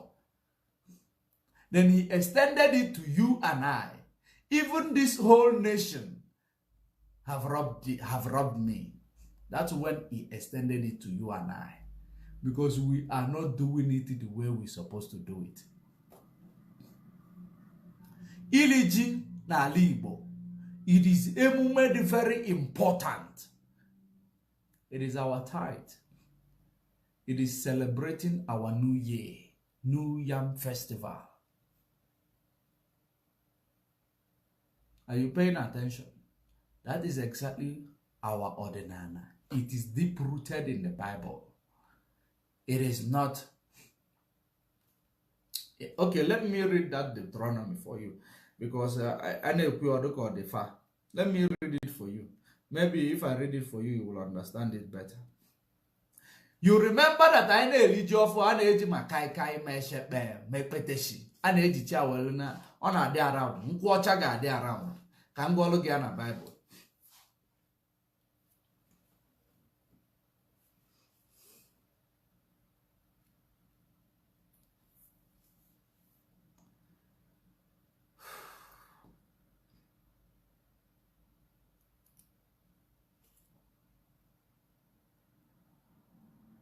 Now let me start from 20. Okay, let me start from 20 because there are many things that we are not allowed to eat. Now, but of all clean fowls ye may eat. All clean fowl ye may eat. Ye shall not eat of anything that dieth of itself. Ndị Igbo na-ata anụ ọkụkọ nwụrụ anwụ jaki anwụ. Ọkwa before ọkụkọ nwamasị gị bupụgide ọbara, bupụgide ọka ọgba ọbara. Ndị Igbo na-ata anụ jaki anwụ, unless ma onye na ogbenye nke gị wee ogbenye Igbo ka Igbo dat na isiza na nwere choice ka ịtagodo anụ na ote gị ịtadewe. Igbo adịghị ata ihe jaki anwụ, ọsọ ya bụla efi. Igbo ọdịnala Igbo anyị adịghị ata Igbo can never eat what died of itself. You only eat what you kill. We are not hyenas. That is part of it. Let us continue. Ye shall not eat of anything that dieth of itself. Thou shalt give it unto the stranger that is in thy gates. Stranger that is in thy gate. Inwe ike inye ndị Fulani. Ndị a na-echere gị nche n'ụlọ. Ndị a na-echere gị nche n'ụlọ. Inwe ike inye fafa ka alie, but ị gaghị eli ya because ị bụ nwa afọ. Now he says again that he may eat it, or thou mayest sell it unto an alien. Unto an alien. You don't eat it. You come ibuli ajele. Let's see onye ọzọ na bụrụ onye be anyị. Ọ sị gị alien, ọsọ kwa gị jele si nwanne gị. Alien, onye bịara abịa. The Gentile. If you don't want to call it alien, you call it foreigner, or you call them Gentile. Now, for thou art an holy people, thou art an holy people unto the Lord thy God. Thou shalt not sit a kid in his mother's milk. Ị gaghị akpụfu nwa ọnụ n'ala. Ndị Igbo na-akpụfu nwa ọnụ n'ala. Did you hear that? Ọkwa ị na-afụ ọdịnala anyị. Nwa ga na-aṅụ ara na-esi na nwa ebe na-eme ka ịkpụfu ya ọnụ n'ala. No. Ọwa ajọ ife, ọwa ajọ omume, ọwa ọdịnala anyị. Let me read it again. Thou shalt not sit a kid in his mother's milk. Because ọwa amamihe nke ya ka ọ na-aṅụrụ, ọ turn ya. Ife ụwa bụ turn by turn. Hold on. Maka nkwubeghị n'okwu nnọọ. My nose will get blocked. Now,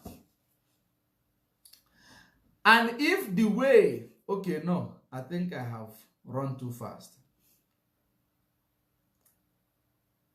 So, verse 22 is where I am reading now.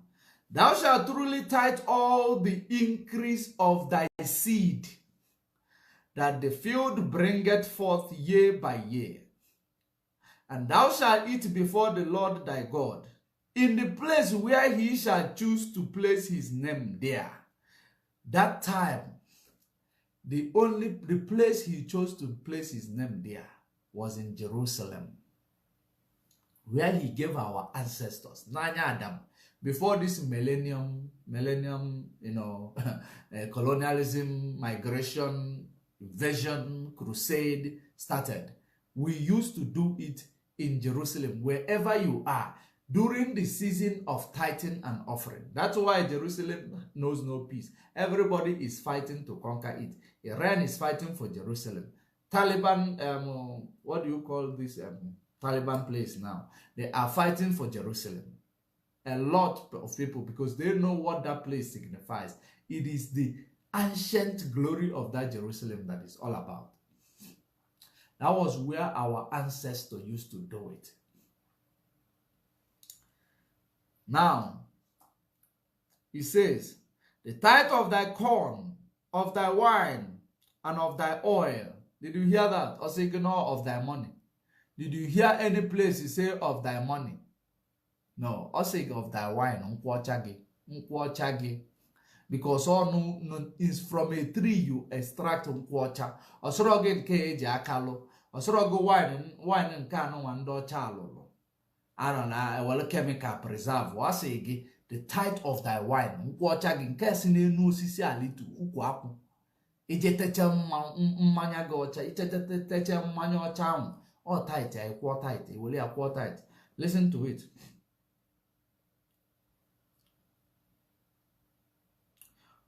Ọ sị gị that where am I?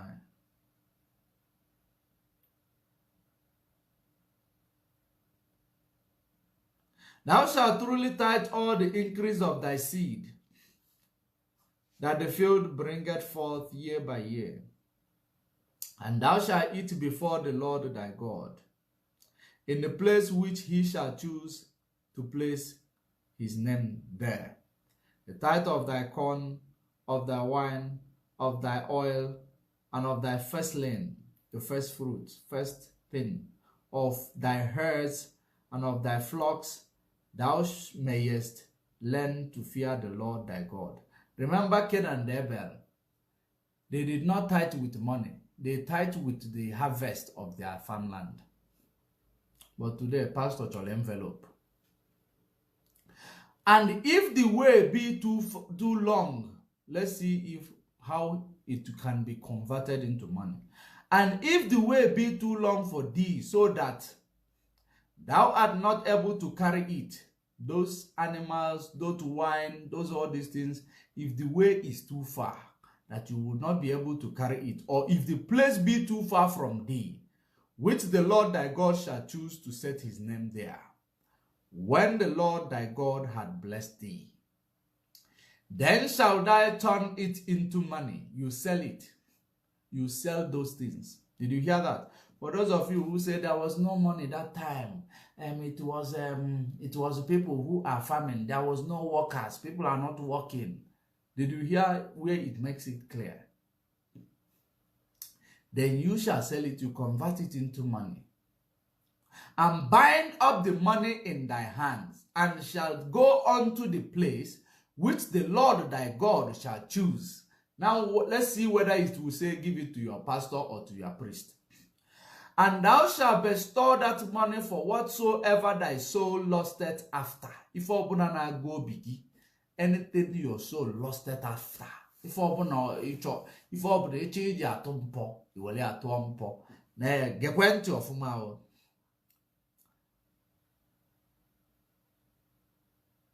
Whatsoever your soul lusteth after, for oxen or for sheep or for wine, now,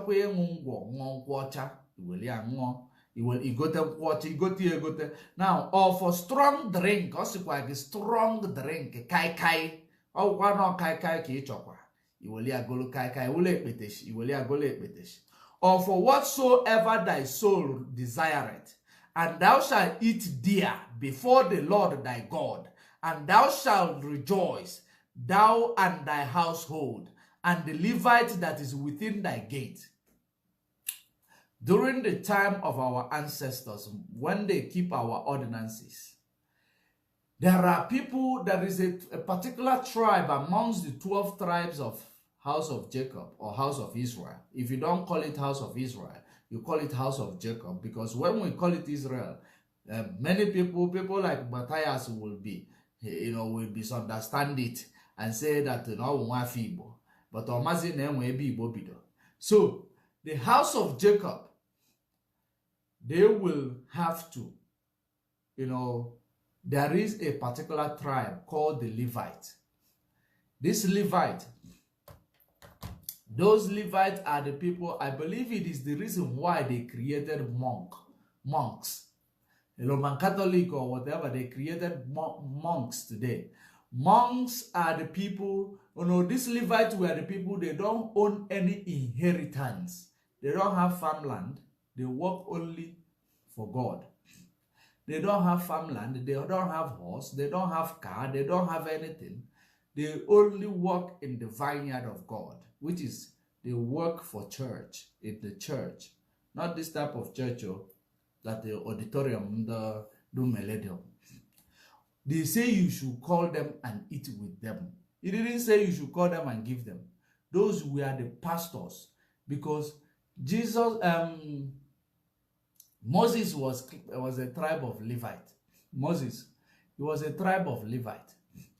All these prophets, they were Levite tribes in the Bible.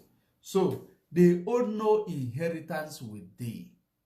Then you eat and you give them some of this food that you are going to eat, some of this wine, some of this hard drink that you have, you bought. Then you will not forget the widows and widowers. Have you now seen those who God say you should pay your tithe? When you do this thing, that's when God will bless you.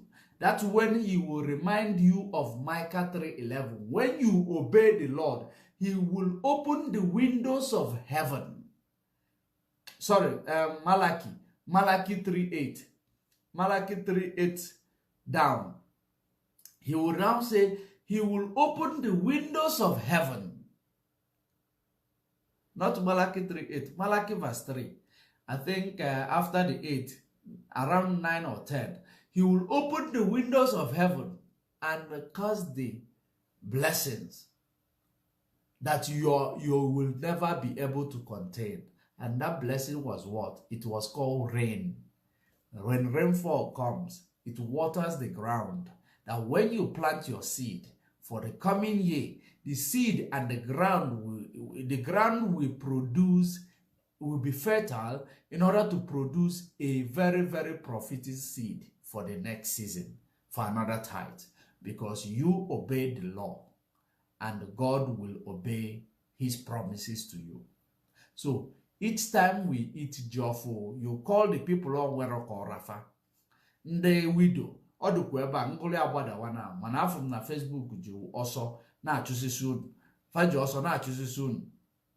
So, Ngolo Badawana, you got out every 29, what's a giveaway, Ilie, Nyatonda, the widow, don't want to call Rafa, Ndan Wapakwan, the pastor don't want to call Rafa, because na family inheritance with me. But today, pastor na about private jet or pastor or there are no Levites. Who made them the Levites? So why would you give them some of this nkwoko, some of this Gina, why would you give them some? Because fan have one private jet. I also say and then come when they were inheritance with thee. Or what if a family? So have you now seen how everything that is practiced in Christianity is self-contradictory? I am reading the Bible. I am not reading my perspectives. It is the Bible. Say, yes, the word Christianity was a mocking word given to the follower of Jesus in the city of Antioch. The name was given by the Antichrist.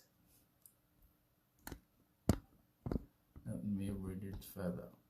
The name was given by Antichrist when they were mocking followers of Jesus after Jesus was killed. Thank you very much.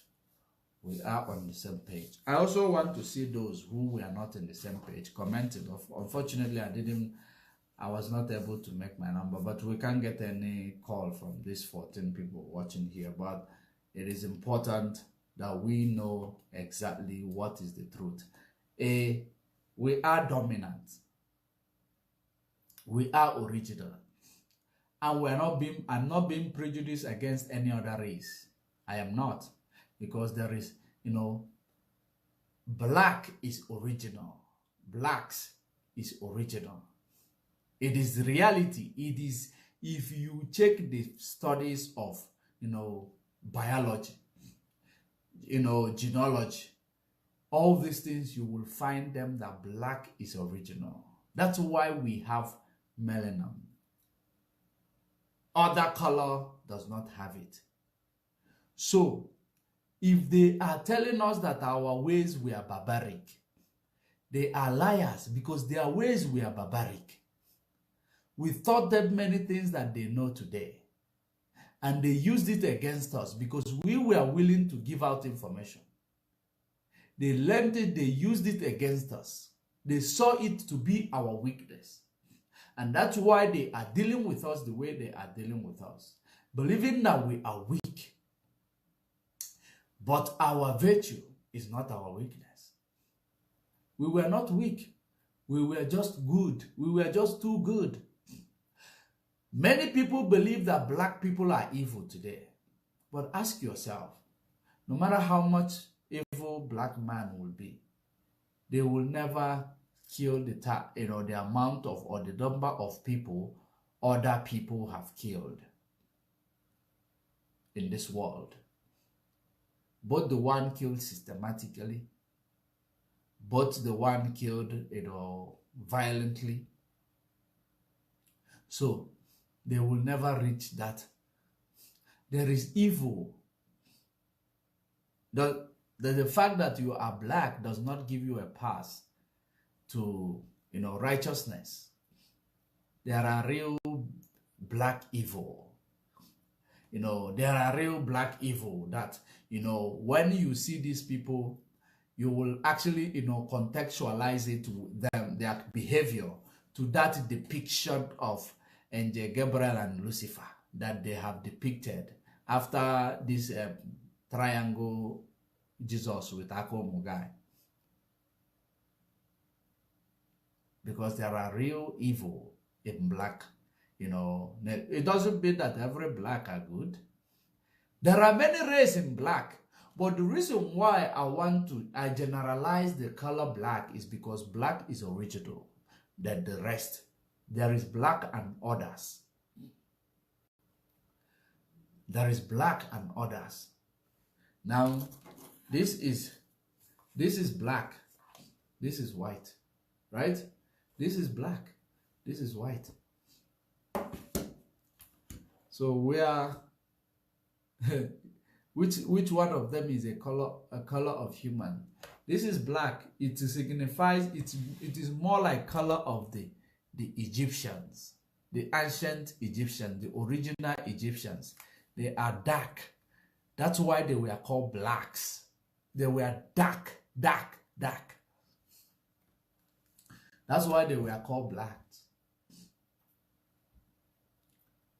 But does not mean that there are people who are this color. There are nobody who is this color. This is just color of purity. They decided to make it themselves, call themselves this color. And people adopt it and calling them. But before we go, there is something very important that Professor Lumumba said today, said a few days ago, and he was talking to Nigerians. If you have a property that you're renting out right now to tenants paying monthly rent, the old-fashioned way, then you are losing out on... These Nigerians that they are talking about, the Nigerians he was referring to... PLO Lumumba is a distinguished was there laughing and legal luminary, holding a Doctor of Laws in the Law of the Sea from University of Ghent, Belgium, as well as a Master of Laws and Bachelor of Laws from the University of Nairobi. He has received honorary Doctor of Letters degrees from the University of Cape Coast, Ghana, and a Doctor of Science degree from Bells University of Technology here in Nigeria. With a rich background in human rights, humanitarian law, and international humanitarian law, Professor Lumumba has served as an advocate in the High Courts of Kenya and Tanganyika and is a certified mediator. His influence extends beyond the legal realm. Welcome, Professor Lumumba. Thank you. Thank you very much. Thank you. You may resume your seats. I'm a great opponent of lengthy introductions. Let me start by thanking the pastor and his wife, and also appreciating those who have spoken before me and those who are present to listen to our presentations. Without you, we would be talking to ourselves. The reason why I want to play this thing, it is because Many things he spoke about here, it is the reality of what we are talking about. And then I want to also find the Nigerians seated in his audience. This was done in channel television. It is actually, in channel TV. So you find people sitting in the audience, laughing, enjoying the speech, believing that it is a stand-up comedy. After the speaking, speech upon speech upon speech, we need it. But the people we are speaking to, he was referring to, they are not even taking it as a lesson to learn because it has never changed their mind. The speech they've been hearing all their lives never changed their mind. They were there, some of them dancing, some of them clapping, laughing, as if it is a stand-up comedy. When the man was speaking the fact, he was stating a fact and speaking them without missing words. Listen to him. There is a sense in which much has been said. If it is the history of the continent, slavery that has been mentioned, if it is colonization that has been spoken to, if it is neo-colonization that has been spoken to, if it is in describing the continent of Africa as having been divided so very arbitrarily in Berlin in 1884 and 1885, that has been spoken to.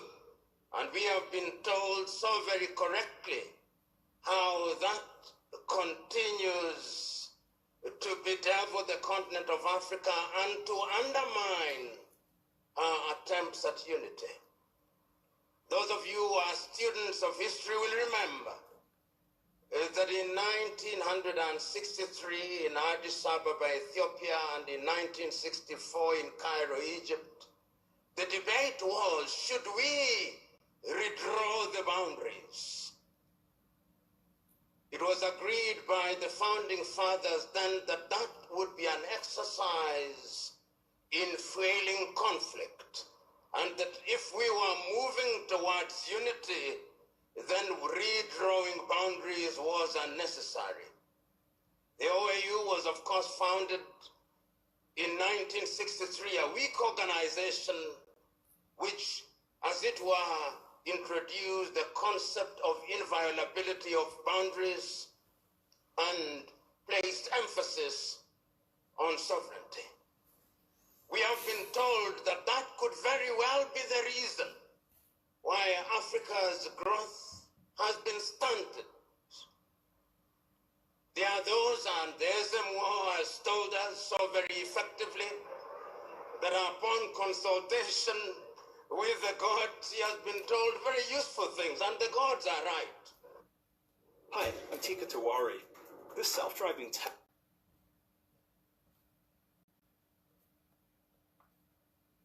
in the revelation that they have made, the gods are right in saying that we have suffered in many ways and continue to do so, and that therefore the post-independence African country or countries are bedeviled by many things. That could be a reason. It has also been said that part of the reason why we have not realized our potential is because we make the wrong choices. And that could very well be true.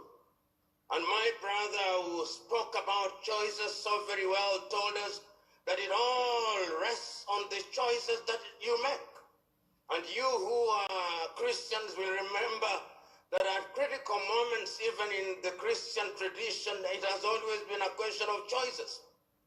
If you read the book of 1 Kings at chapter 18, when there is conflict in that little place called Israel, Elijah summons them and says, choose you now. If Baal is God, bring the 450 disciples of Baal and the 400 of Asherah who dined with Jezebel. And if God is God, let him be worshipped. If Baal is Baal, let him be worshipped. Perhaps that is the reason why we are where we are. We never make the right choices. We choose Baal when we should be choosing God. There are those who have said possibly, and you see this choice if you read the book of Joshua chapter 24, when he calls the Israelites and tells them, choose you now.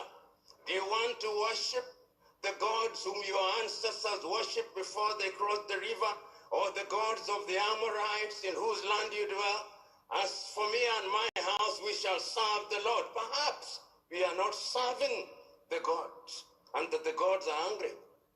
And in the anger, they continue to visit pain upon us. So there is a sense in which and many things have been talked about. But Africa sometimes judges ourselves very harshly, and with a jaundiced sense of history. The post-colonial African state, the oldest post-colonial African state is Ghana. 66 years only. Nigeria, 63 years only. And we often forget these very important and immortal words of John Henry Clark when he said that all African countries, upon regaining independence, started to conduct their affairs on the basis of systems of governments that were borrowed from Europe, and that none of them will ever succeed on the basis. Correct. Did you hear that? That is exactly what we are talking about. Borrowed the structure that was implemented by Europeans, and you are expecting you to thrive within this structure or with this structure without you having your own initiative. When you have your own initiative, you implement it, you know how to go about with it. It is like you now, you have no experience in the line of business, and they take a business like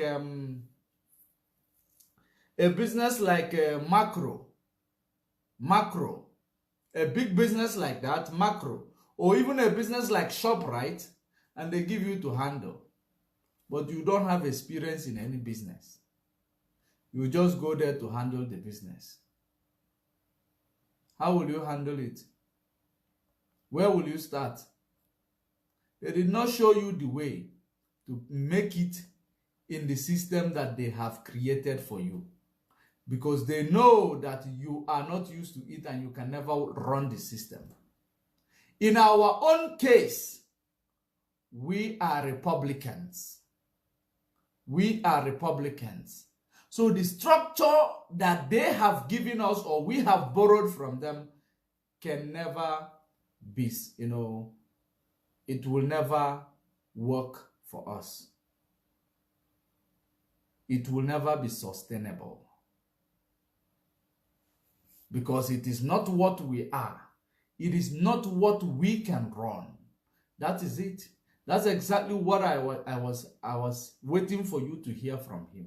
If you want to watch it further, you can watch it. But this is where I am going to leave it now.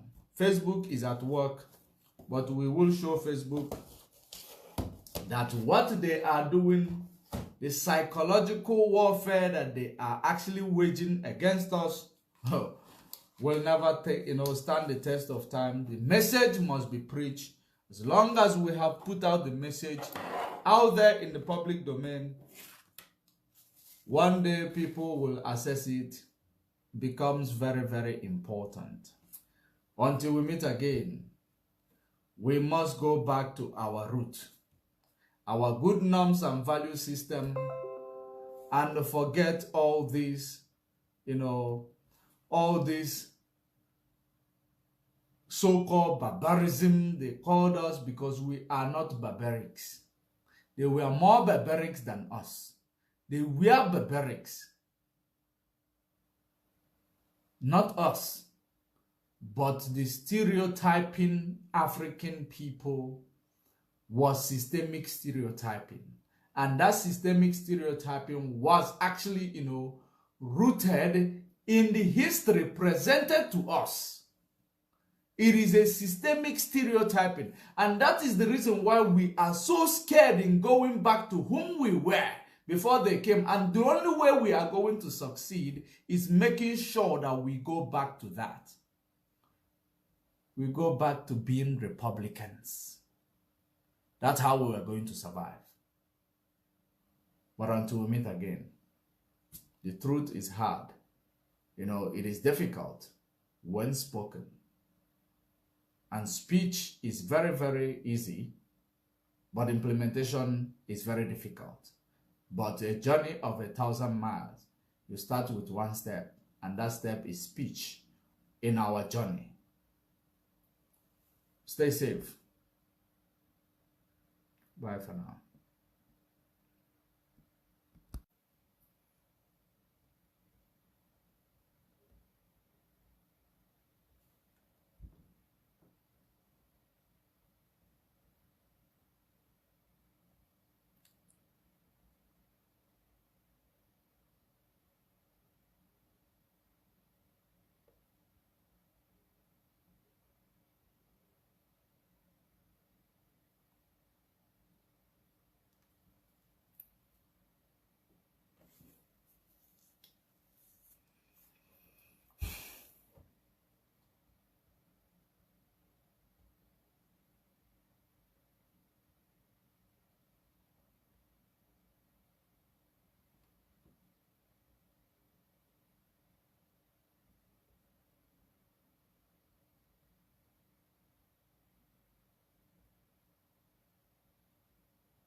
There are two things plaguing them in the zoo: lies and deceit. If not for the coming of IPOB of Radio Biafra, all of you would have lived and died in the ignorance that Ojukwu caused a war. That's what they were writing. Britain helped them to write it. Ojukwu was a rebel, a secessionist, because we had no media. That is why they're paying Facebook billions upon billions of US dollars to stop this truth from coming out. Did Ojukwu cause any war? Gowon is alive, go and ask him. Did Ojukwu cause any war? Ojukwu went and negotiated restructuring with you. In Aburi, you came back, Britain told you not to agree because Britain realized that all the component units of Britain knows that if you go back to regionalism, you will have economic growth. The country will do very well. But Britain doesn't want it. And that was why they even instigated the Nzogbu, so-called Nzogbu coup, saying they will bring Awolowo to become the head of state. They knew what was going to happen. They wanted to truncate the economic miracle of Dr. Michael. But what I'm telling you are fast. Go and investigate for yourself. In the East, you have the fastest growing economy in the whole world, over 40% every year. In the West, Awolowo was performing his own miracle as well. Even in the North, Ahmadu Bello and Tafawa Balewa were doing very well. You had all those massive industries in the North. You even had Alamajiris that were employed in the North, meaningfully employed, gainfully employed. They were all doing very well. Britain said, no, for us to control these people, we need to impoverish them. Let us introduce this war. There was a coup by Nzogbu. And after that, there was the massacre of, as usual, massacre of our people in the North. Ojukwu said, I have to secure my land and my people. They said, no, let's go to Aburi to discuss it. Ojukwu went to Aburi and agreed restructuring. That's something now you're asking for. To tell you how foolish Nigerians are. They're very foolish. That same nonsense you're asking for now was discussed many years ago. Ojukwu sat down in Aburi with Gowon and decided that regionalism was the best way forward, restructuring, going back to who you were, 1963 Constitution, 1963 Constitution. Be on your own and pay tax to the central government, as they have in America, as they have even in Britain. Britain, you have Scotland that is almost independent, Wales is something, everybody is free, but Britain doesn't want something they're enjoying to happen in Nigeria. Why? Ask yourself that question. anybody telling you about one Nigeria is your enemy. I'll prove it to you now. Ojukwu negotiated devolution, regionalism. The North will be on their own, the West on their own, even Midwest on their own, and then the East on their own. It's the same one Nigeria. On their way to the airport, before they boarded the aircraft, a call came from Lagos, from the British High Commissioner in Lagos to Gowon, telling Gowon not to agree. After having signed the agreement, that same Gowon you're looking at today, God kept me alive so that he can witness the destruction he will bring upon that very soon called Nigeria. Gowon said no. Do you know all the journalists in Nigeria, none of them have ever gone to Gowon to ask him, why did he say no to Aburi? Aburi was restructuring. None of those agitating for restructuring right now has ever gone to Gowon or gone to Nigeria to say that Ojukwu negotiated restructuring. What happened? They came back and they said no. Ojukwu said, okay, so you want to continue to kill my people all over the place? No. Because of that, I'll declare Biafra. Today, they have brainwashed all of you with the perverse notion and thinking that somehow Ojukwu is responsible for causing a war, when opposite is the case. If not now, that after many years of hammering on this very topic, it has now sunk into the skull of the people that Gowon was the aggressor, not Ojukwu. That's how Nigeria is. Always blaming the victim. And we lost over 5 million people during that very genocidal war. They killed over 5 million Biafrans. They wanted to wipe us away from the face of this very earth. But we survived it. And we're here today.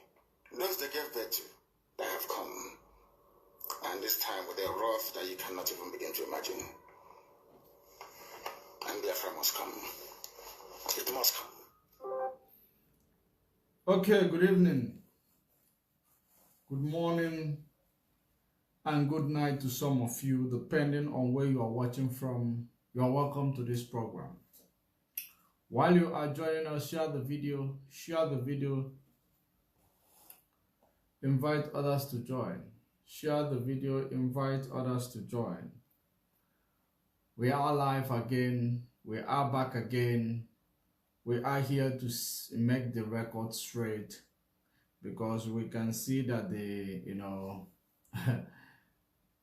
some people who don't know what we are up against, some people who does not know what is going on, they have stirred up their ugly head to talk, to make mockery of themselves. I know it is not mockery of us. But there is one thing I want to teach them this evening, this morning, this afternoon, depending on where you are watching from. And n'ime ife a ga-akụziri ndị a na-ezuzu na-amara ife na-agaro school. Ife nche ịkụziri fa coupled with anya fo the pictures nọ n'iru this broadcast. Mazi Nnamdi Kanu, Michael Zokome, and of course the last one, which is Nke Mafia. If I know image on Nke Mafia, of course. So I got a kumakia. Nke Mafia.